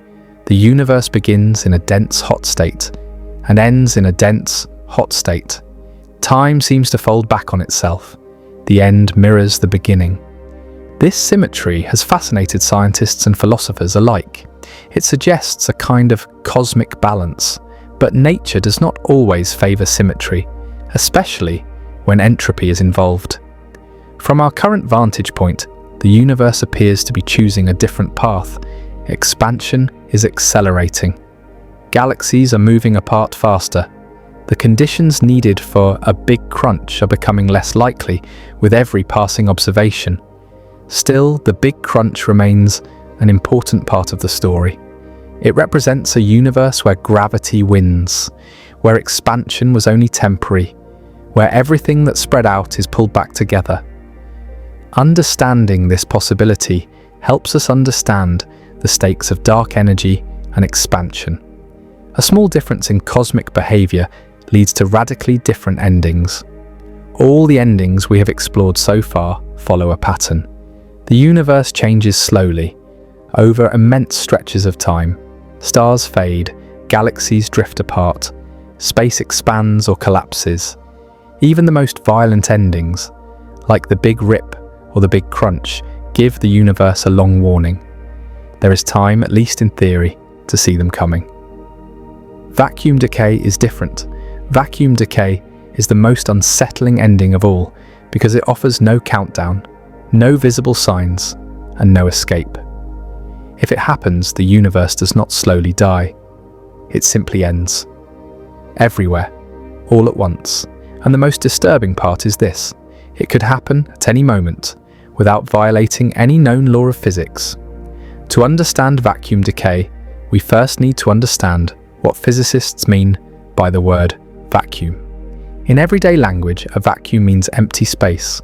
In physics, it means something far stranger. Even empty space is not truly empty. It is filled with fields, energy, and constant activity at the smallest scales. Particles appear and disappear. Energy fluctuates. Space itself has structure. This invisible background state of space is called the vacuum state. Now here is the key idea. The vacuum state our universe exists in may not be the most stable possible state. It could be what physicists call a false vacuum. A false vacuum is a state that appears stable, but is not the lowest possible energy state. It is like a ball resting in a shallow dip on a hillside. The ball seems stable. It can sit there for a very long time, but it is not in the deepest valley. If something pushes it just enough, it can roll down into a much lower, more stable position. In this analogy, the ball is the universe. The hillside is the energy landscape of reality. The shallow dip is our current vacuum. The deeper valley is a more stable vacuum state. The frightening possibility is that the universe could suddenly drop from the false vacuum into the true vacuum. This process is called vacuum decay. Unlike other cosmic events, vacuum decay does not involve stars, galaxies, or even gravity directly. It happens at the most fundamental level of physics. It is a change in the basic structure of space itself. If vacuum decay occurs, it begins at a single point somewhere in the universe. At that point, a tiny region of space transitions into the true vacuum state. This region forms a bubble. Inside the bubble, the laws of physics are different. Particle masses change, forces behave differently. Chemistry, as we know it, cannot exist. This bubble does not stay small. It expands outward at the speed of light. Nothing can outrun it. No signal can warn ahead of it. No structure can resist it. The bubble wall moves as fast as the universe allows anything to move. From the outside, there is no sign that anything is about to happen. One moment, the universe is normal. The next moment, the bubble reaches you. And that is the end. There is no pain, no explosion, no awareness. The bubble simply rewrites reality as it passes. This is why vacuum decay is often described as the ultimate sudden ending. If a vacuum decay bubble were moving toward Earth right now, we would not know it. The light from the bubble's origin would travel at the same speed as the bubble itself. By the time any information could reach us, the bubble would already be here. There is no seeing it coming. Inside the bubble, the universe is fundamentally different. Atoms cannot exist in their current form. Molecules cannot form. Stars cannot shine. Even basic particles may be unstable. Everything that defines our universe is destroyed not by force but by incompatibility. Reality simply stops supporting what we are. This makes vacuum decay uniquely terrifying. The big freeze leaves behind a quiet universe. The big rip destroys structure over time. The big crunch ends in fire and density. Vacuum decay leaves nothing familiar behind. It replaces the universe with something else entirely, and it happens instantly. To understand why this is possible, we need to talk briefly about particle physics. The universe is governed by fields. One of the most important is the Higgs field, which gives particles their mass. The current measurements of the Higgs particle suggest something unsettling. Our universe may be sitting very close to the boundary between stability and instability. In simple terms, the math suggests that our vacuum may be metastable. That means it's stable enough to last a very long time, but not absolutely stable forever. If this interpretation is correct, then vacuum decay is not forbidden. It is allowed. It is just very unlikely. The process would be random. It would not require a trigger. It would not require an external cause. It could happen spontaneously, the same way radioactive atoms decay randomly. An atom can exist for billions of years and then suddenly decay without warning. A false vacuum could behave the same way. This randomness is what makes vacuum decay so unsettling. There is no build-up, no gradual process, no cosmic clock counting down. One moment, everything exists. The next moment, it doesn't. However, it is important to emphasize something crucial. Vacuum decay is extremely unlikely. The fact that the universe has existed for nearly 14 billion years without decaying suggests that if our vacuum is unstable, it is very long-lived. The timescales involved could be unimaginably long, far longer than the age of the universe, far longer than any other ending we have discussed. In that sense, vacuum decay is the least likely scenario, but it is also the most absolute. If it happens, it does not just end stars, galaxies, or life. It ends space as we know it. It ends time in any meaningful sense. There is no after, no remnant, no slow fading. Everything ends everywhere at once from the point of view of anything inside the bubble. There is also no way to prevent it. You cannot shield against it. You cannot hide from it. You cannot detect it early. Even a civilization billions of years more advanced than ours would be helpless. This is why vacuum decay is sometimes called the ultimate cosmic nightmare. Not because it is likely, but because it is total. That said, scientists do not lose sleep over vacuum decay. Physics is about probabilities, not fear, and the probability of vacuum decay happening anytime soon appears extremely low. The universe is stable enough for stars to form, galaxies to evolve, and life to arise. That alone tells us something important. Nature allows long stories. Vacuum decay, if it happens, belongs to the far edge of possibility. It reminds us that Our universe rests on deep physical laws we are still trying to understand. It shows how fragile reality could be, at least in theory, and it highlights something profound. Most endings of the universe are driven by slow processes: expansion, cooling, entropy, gravity. Vacuum decay is different. It does not care about cosmic age or structure. It does not wait for stars to die or galaxies to fade. It can strike at any moment, or never at all. This makes it both terrifying and strangely irrelevant. There is nothing we can do about it, and no reason to expect it soon. In that sense, vacuum decay teaches us humility. The universe does not promise continuity. It only promises consistency with its laws. For most of this journey, black holes have felt like the ultimate survivors. Stars burn out, galaxies fade, light disappears, and through it all, black holes remain. Silent, massive, almost eternal. They seem like the final objects left standing after the universe has exhausted every other source of power. But even black holes do not live forever.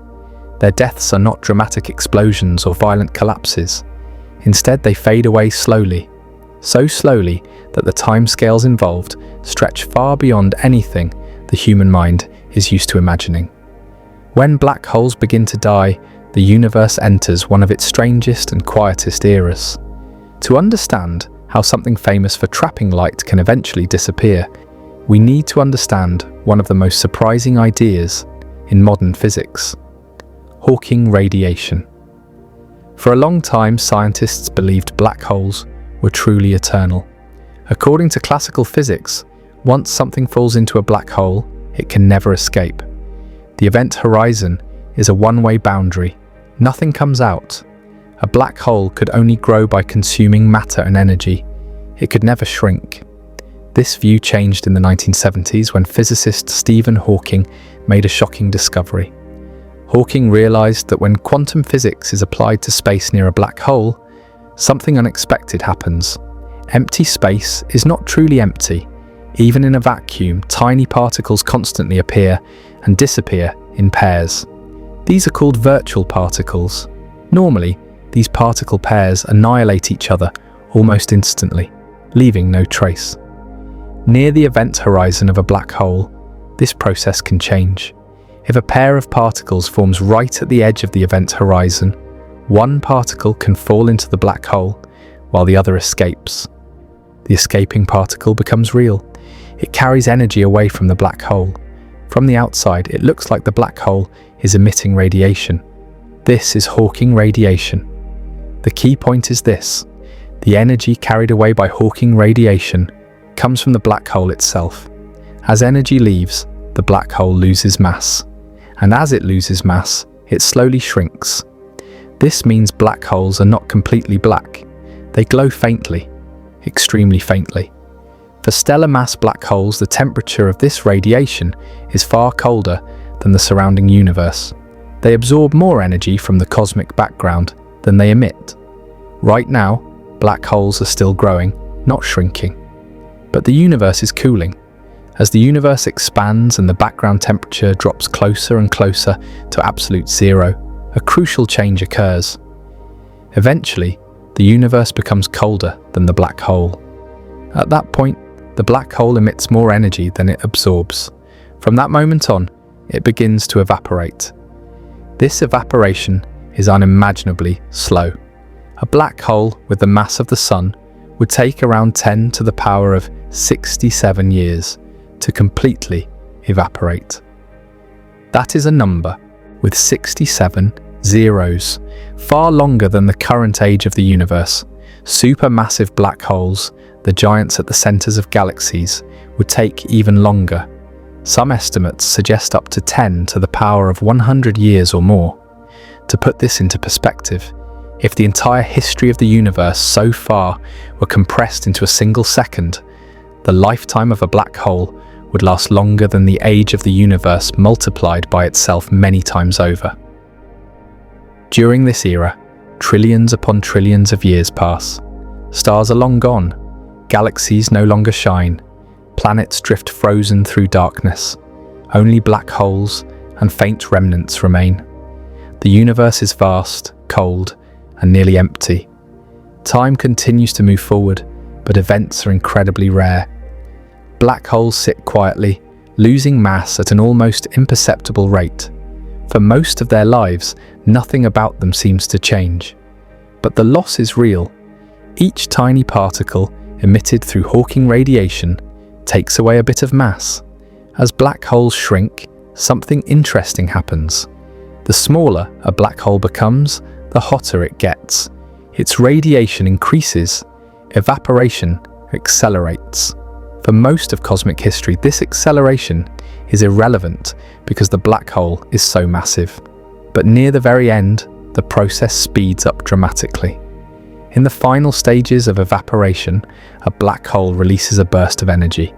Compared to its earlier silence, this final moment is almost explosive.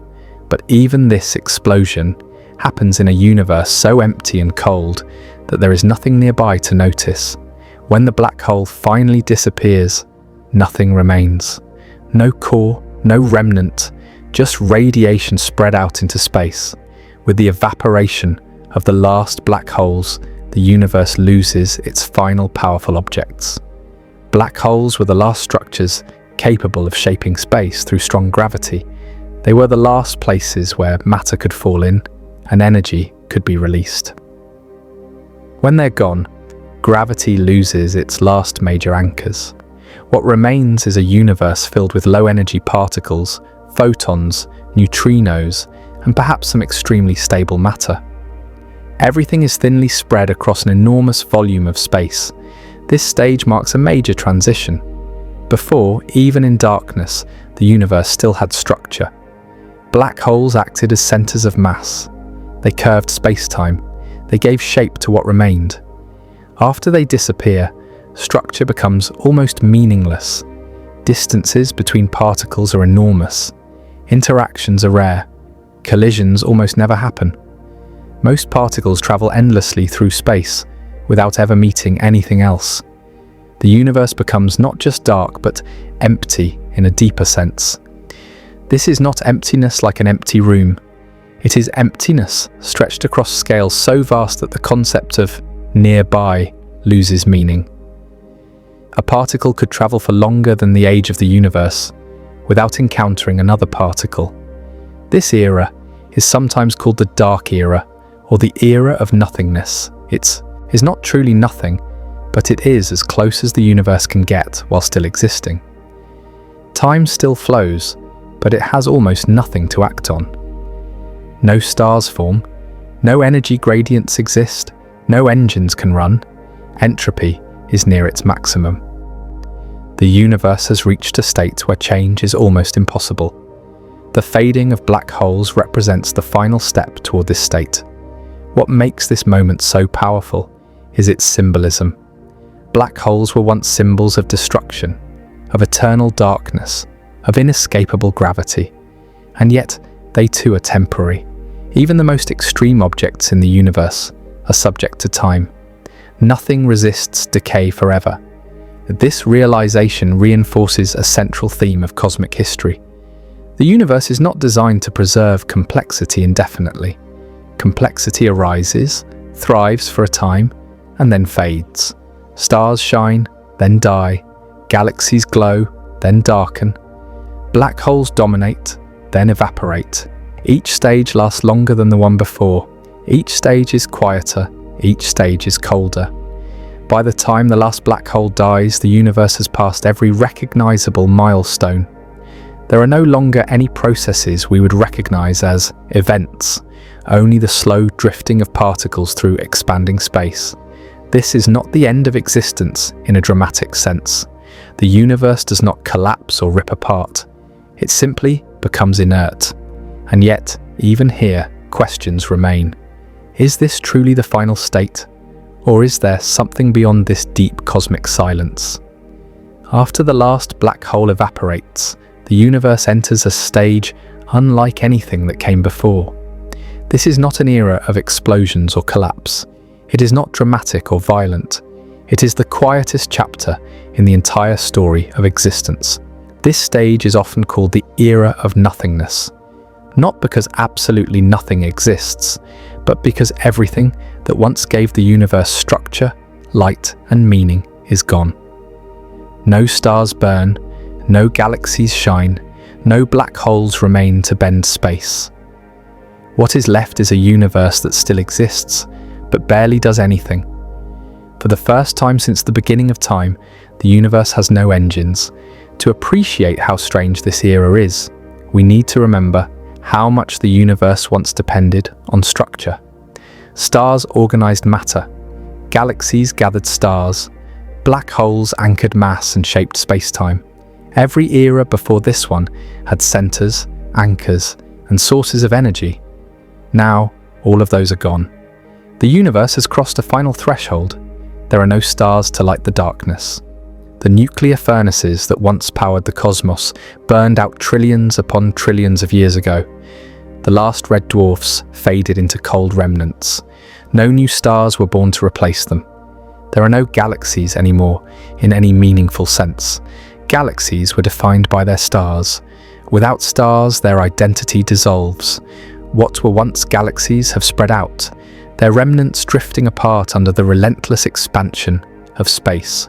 There are no black holes left. The last great. Gravitational anchors have evaporated through Hawking radiation. No object remains massive enough to dominate its surroundings. The universe has lost all large-scale structure. What remains is a thin, ghostly mixture of particles and radiation. This mixture is incredibly sparse. Space is unimaginably vast. The average distance between particles is enormous. Most of the universe consists of empty space, far emptier than anything we can imagine today. Photons, the particles of light, still exist, but they are stretched to extreme wavelengths by cosmic expansion. They no longer resemble light in any familiar sense. They are cold, weak, and nearly irrelevant. Other particles remain as well. Neutrinos drift silently through space. Some electrons, positrons, and perhaps protons or other stable particles still exist, depending on whether protons eventually decay. These particles move endlessly, rarely interacting with anything else. Collisions are almost non-existent. A particle might travel for times longer than the entire age of the universe today without encountering another particle. Interactions, when they happen at all, are extraordinarily rare events. This is what makes the era of nothingness so difficult to imagine. The universe is not destroyed. It is not gone, but it is functionally inactive. Nothing interesting happens. In earlier eras, time was marked by events. Stars formed, stars died, galaxies collided, black holes merged. Even in the dark ages after stars, black holes still slowly evolved. There were milestones, changes, direction. In the era of nothingness, time loses this meaning. Time still exists mathematically. It still flows forward, but without events, it becomes hard to define. There are no clocks, no cycles, no repeating processes. Nothing changes fast enough to measure. Imagine trying to tell time in a universe where nothing happens for trillions of years, and then something tiny happens, and then nothing happens again for trillions more. Time becomes almost indistinguishable from eternity. From the inside, if such a thing were possible, the universe would feel frozen. This is not because time has stopped, but because change has slowed to nearly zero. The universe has reached a state very close to maximum entropy. Energy is spread out as evenly as possible. There are no gradients to exploit. No hot spots and cold spots. No dense regions collapsing under gravity. Without differences, there is no motion that matters. This is the deepest consequence of entropy. It does not destroy things. It removes the possibility of meaningful change. The universe has not ended in fire or ice alone. It has ended in sameness. In this era, even the concept of distance becomes strange. Space continues to expand, driven by dark energy. But with no landmarks, no galaxies, no stars, distance loses meaning. There is nothing to measure distance between. Expansion continues, but it does not lead to new outcomes. it simply makes an already empty universe even emptier. The darkness of this era is absolute, not just visually, but physically. There is no warmth. The temperature of the universe approaches absolute zero. Thermal motion nearly vanishes. This is not a cold you can feel. There is nothing left to feel it. The universe is silent, not because sound is quiet, but because sound cannot exist. There is no medium dense enough to carry vibrations. Silence is total. What is most unsettling about the era of nothingness is not that everything is gone, but that everything that mattered is gone. No observers exist, no life, no complexity, no memory, no record of what once was. The universe does not remember its own past. All the galaxies, stars, planets, and civilizations that once existed leave no trace that can be meaningfully accessed. Their light has redshifted into oblivion. Their matter has been broken down and scattered beyond recovery. History itself dissolves. In earlier eras, even if life ended, the universe still had structure that could, in principle, give rise to something new. In this era, that possibility is effectively gone. There is no energy to build complexity, no matter dense enough to collapse, no process capable of reversing entropy. This is why many physicists consider this the final state of the universe, a universe that barely changes anymore, not because it's frozen solid, but because it has reached equilibrium. It is important to understand that this state is not reached suddenly. It is approached gradually, over unimaginable spans of time. Each era before it lasts longer than the one before. Each transition is slower, quieter, and less noticeable. By the time the universe reaches the era of nothingness, the concept of before and after loses significance. Everything that could mark time is gone. This raises a deep philosophical question. If time passes but nothing changes, does time still matter? Physics says yes. Human intuition says no. In practical terms, the universe has reached its end. Not an end of existence, but an end of story. There are no more chapters to tell in the traditional sense, no characters, no events, no drama. The universe has settled into its final configuration. And yet, even here, science leaves a small door open. Quantum physics allows rare fluctuations. Tiny, random changes could still occur, even in a near-perfect vacuum. Over infinite time, even the rarest events can happen. Some theories suggest that new universes could arise from such fluctuations. Others suggest that the universe could tunnel into a new state, restarting the cosmic story in a completely different way. These ideas are highly speculative. There is no evidence that they happen, but they remind us that absolute certainty is rare in cosmology. From everything we currently understand, the era of nothingness represents the most natural and final outcome of cosmic evolution. The universe has used up its potential. It has told its story, and now it rests after everything we have explored so far. The story of the universe feels almost complete. Stars are gone, galaxies have faded, black holes have evaporated. The universe has entered an era of near-total stillness, where change barely happens and time itself feels meaningless. It sounds like a final ending, and yet science hesitates to say the word final, because there is one last, deeply unsettling question left to ask. What if the universe does not truly end? What if, after reaching its quietest state, something begins again? This idea may sound impossible. After all, how can something restart when there is no energy left, no structure, no motion, and no time markers? But modern physics has taught us something important. The universe often behaves in ways that defy common sense. And when we push our understanding to the very edges of time and space, certainty disappears. This is where the idea of a restarting universe begins. One of the oldest and most intriguing ideas about a cosmic restart is called the Big Bounce. The Big Bounce theory is closely related to the Big Crunch, but with one crucial difference. In the Big Crunch, the universe collapses into an extremely hot and dense state. And that is the end. In the Big Bounce, that collapse does not lead to a final stop. Instead, it triggers a new expansion. In this view, the universe does not begin with a Big Bang out of nothing. Instead, the Big Bang is the result of a previous universe collapsing and bouncing back. Imagine compressing a spring. As you push it inward, energy builds up. When you release it, the spring expands outward again. The Big Bounce imagines the universe behaving in a similar way. Gravity pulls everything together. Density and energy increase. But instead of collapsing into a singularity, the universe reaches a limit. At that point, some unknown physics causes expansion to begin again. The new expansion looks like a Big Bang from the inside. This idea has a certain elegance. It avoids the problem of a true beginning. The universe never starts from nothing. It simply changes direction. Expansion follows contraction. Birth follows collapse. Some versions of the Big Bounce come from attempts to combine gravity with quantum mechanics.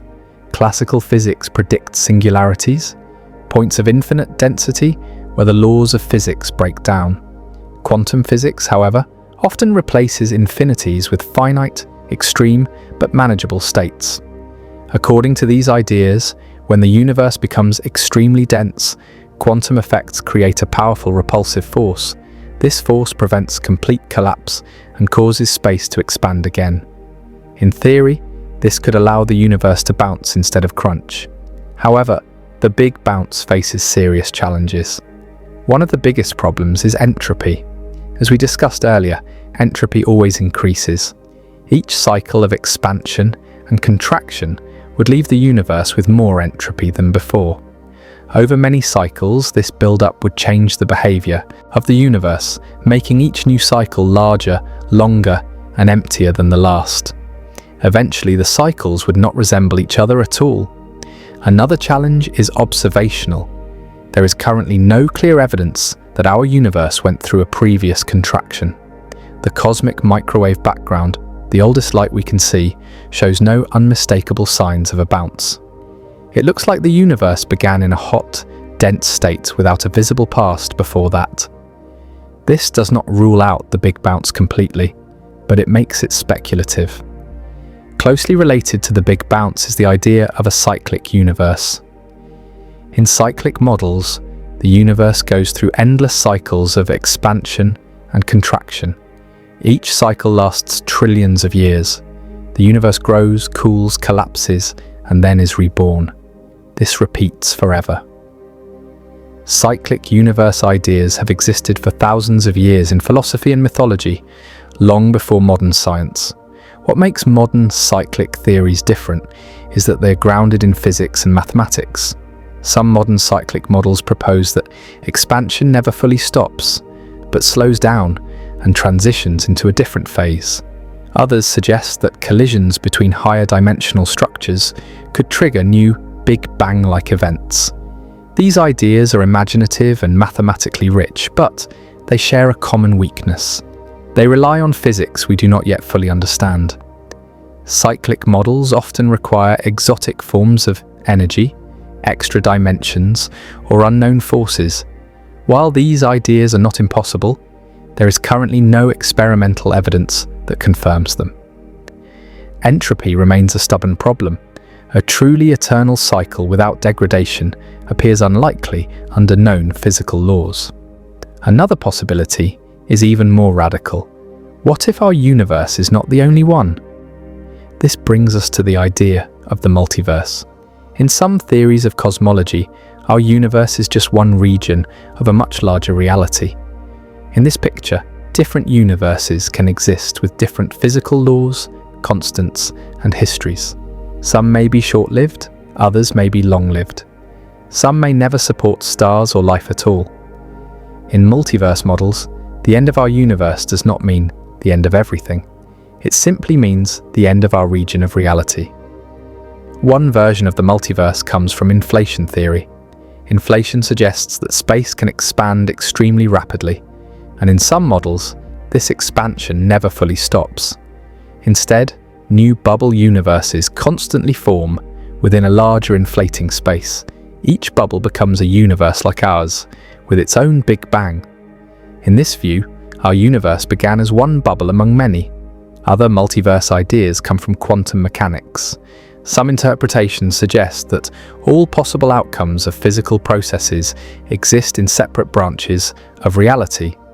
While these ideas are deeply controversial, they show how far scientists are willing to think when trying to understand cosmic beginnings and endings. In a multiverse, a universe, restarting does not require our universe to bounce back. New universes can simply form elsewhere, while old ones fade away. This raises an unsettling thought. The universe we live in may not be special or permanent. It may be one temporary chapter in a much larger story that has no central beginning or end. But here is the crucial point. All of these ideas remain unproven. The Big Bounce cyclic universes and the multiverse are all consistent with some versions of physics, but none of them have been confirmed by observation. They exist at the edges of science, where theory runs ahead of evidence. This is why science does not yet have a final answer to whether the universe can restart. Our best observations tell us how the universe behaves now, and how it behaved in the recent past. They tell us that expansion is accelerating. They tell us that entropy is increasing. They tell us that stars are dying and that energy is spreading out. What they do not tell us is what happens beyond the limits of our theories. At extreme densities, extreme energies, and extreme timescales, our current understanding breaks down. We do not yet have a complete theory that unites gravity and quantum mechanics. Without that theory, we cannot confidently describe what happens at the very beginning or the very end. Science is honest about this uncertainty. It does not invent answers where evidence is missing. It offers possibilities, explores their consequences, and waits for better data. This uncertainty is not a weakness, it is a strength. It reminds us that the universe is not obligated to match our expectations. It also reminds us that human knowledge is a work in progress. So could the universe restart? Maybe. It might bounce, it might cycle, it might give rise to other universes while ours fades away, or it might simply drift forever into silence, with no rebirth at all. At the moment, we do not know. What we do know is that the universe we see today is temporary. Its structure, energy, and complexity will not last forever. Whether there is something after, that remains one of the deepest open questions in science. After traveling billions of years into the future, after watching stars fade, galaxies disappear, black holes evaporate, and the universe drift into silence, it is natural to ask a simple question. What does all of this mean for us? We are tiny creatures on a small planet, orbiting an ordinary star in an average galaxy. The end of the universe will happen so far in the future that no human, no civilization, and likely no form of life we recognize will be there to witness it. So why does this story matter at all? Why should we care about something so distant, so abstract, and so far beyond our reach? The answer is simple, but profound. Because understanding the end of the universe changes how we understand the present. When we learn that the universe is not eternal, that even the stars and galaxies will one day disappear, it forces us to confront time in a new way.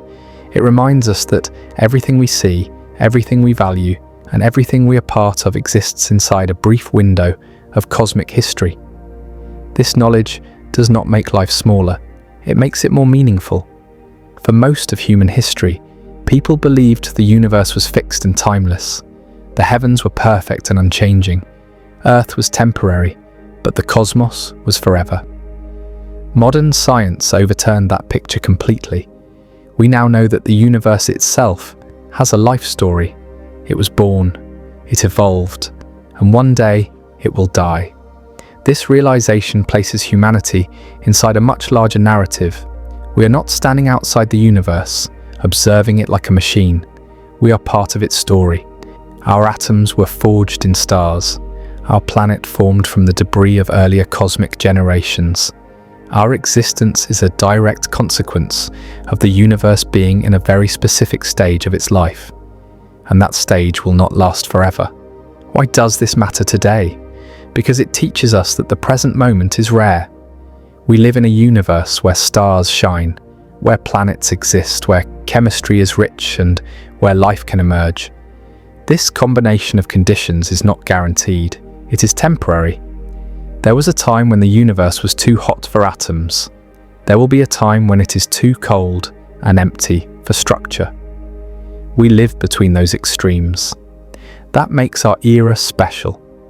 When we look at the night sky, we're not just seeing beauty, we are seeing opportunity. The universe is currently capable of producing complexity, consciousness, and curiosity. That alone is extraordinary. Understanding the universe's end also puts human time into perspective. Human history feels long to us. Thousands of years of civilization, millions of years of evolution. But compared to cosmic time, this is nothing. The entire history of humanity occupies a fraction of a second on the universe's clock. And yet, in that tiny moment, we have learned to ask questions about the universe itself. We have learned to measure its age, trace its origins, and predict its future.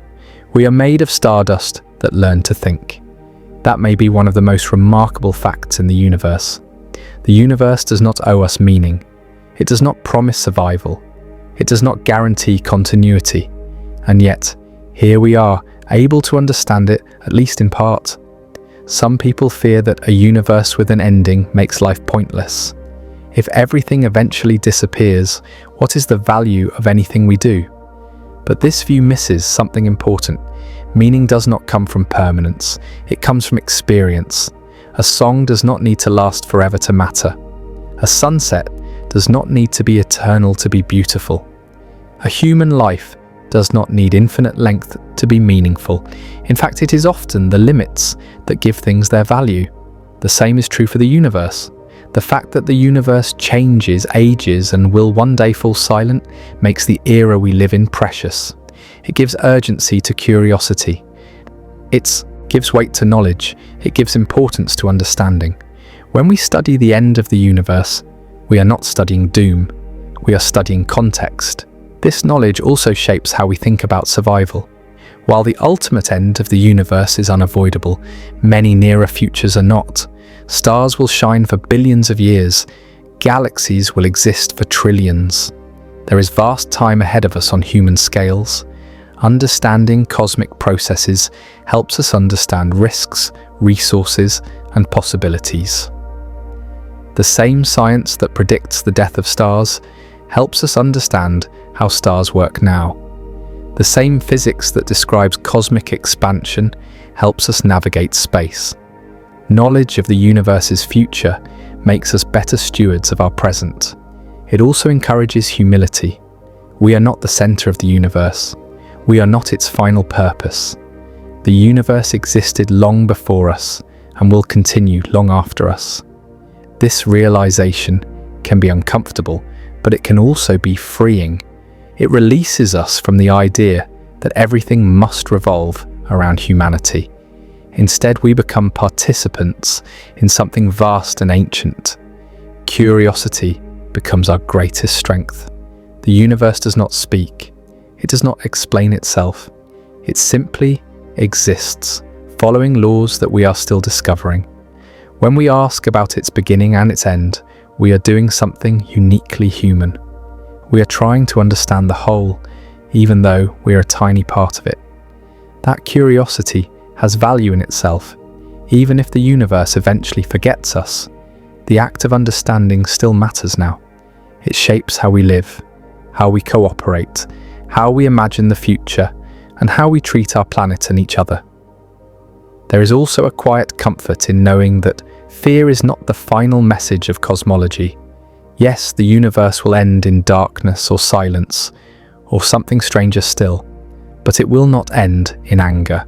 It will not punish. It will not judge. The end of the universe is not a catastrophe in the human sense.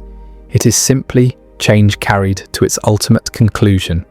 And that means we do not need to fear it. Fear comes from imagining endings as threats. Wonder comes from seeing endings as part of a larger story. The universe has already ended many times in smaller ways. Stars have died, galaxies have merged and vanished, entire cosmic eras have passed. And yet new structures formed, new possibilities emerged, and life eventually appeared. We are part of one such moment of possibility. That is something to appreciate, not fear. When we end this journey, we are left with a quiet but powerful idea. The universe is temporary. We are temporary, but understanding is possible, and that understanding connects us across time and space. The atoms in your body were born in stars that died billions of years ago. The light you see in the sky began its journey long before humans existed. The laws that will govern the universe's final moments are the same laws shaping your world right now. There is a deep continuity in that. So when we think about the end of everything, we are not staring into emptiness. We are looking at the full arc of existence, from birth to growth, from complexity to quiet. And somewhere in the middle of that arc, there is us. Asking questions, seeking meaning, watching the stars, not because they will last forever, but because they are here now. And that is enough.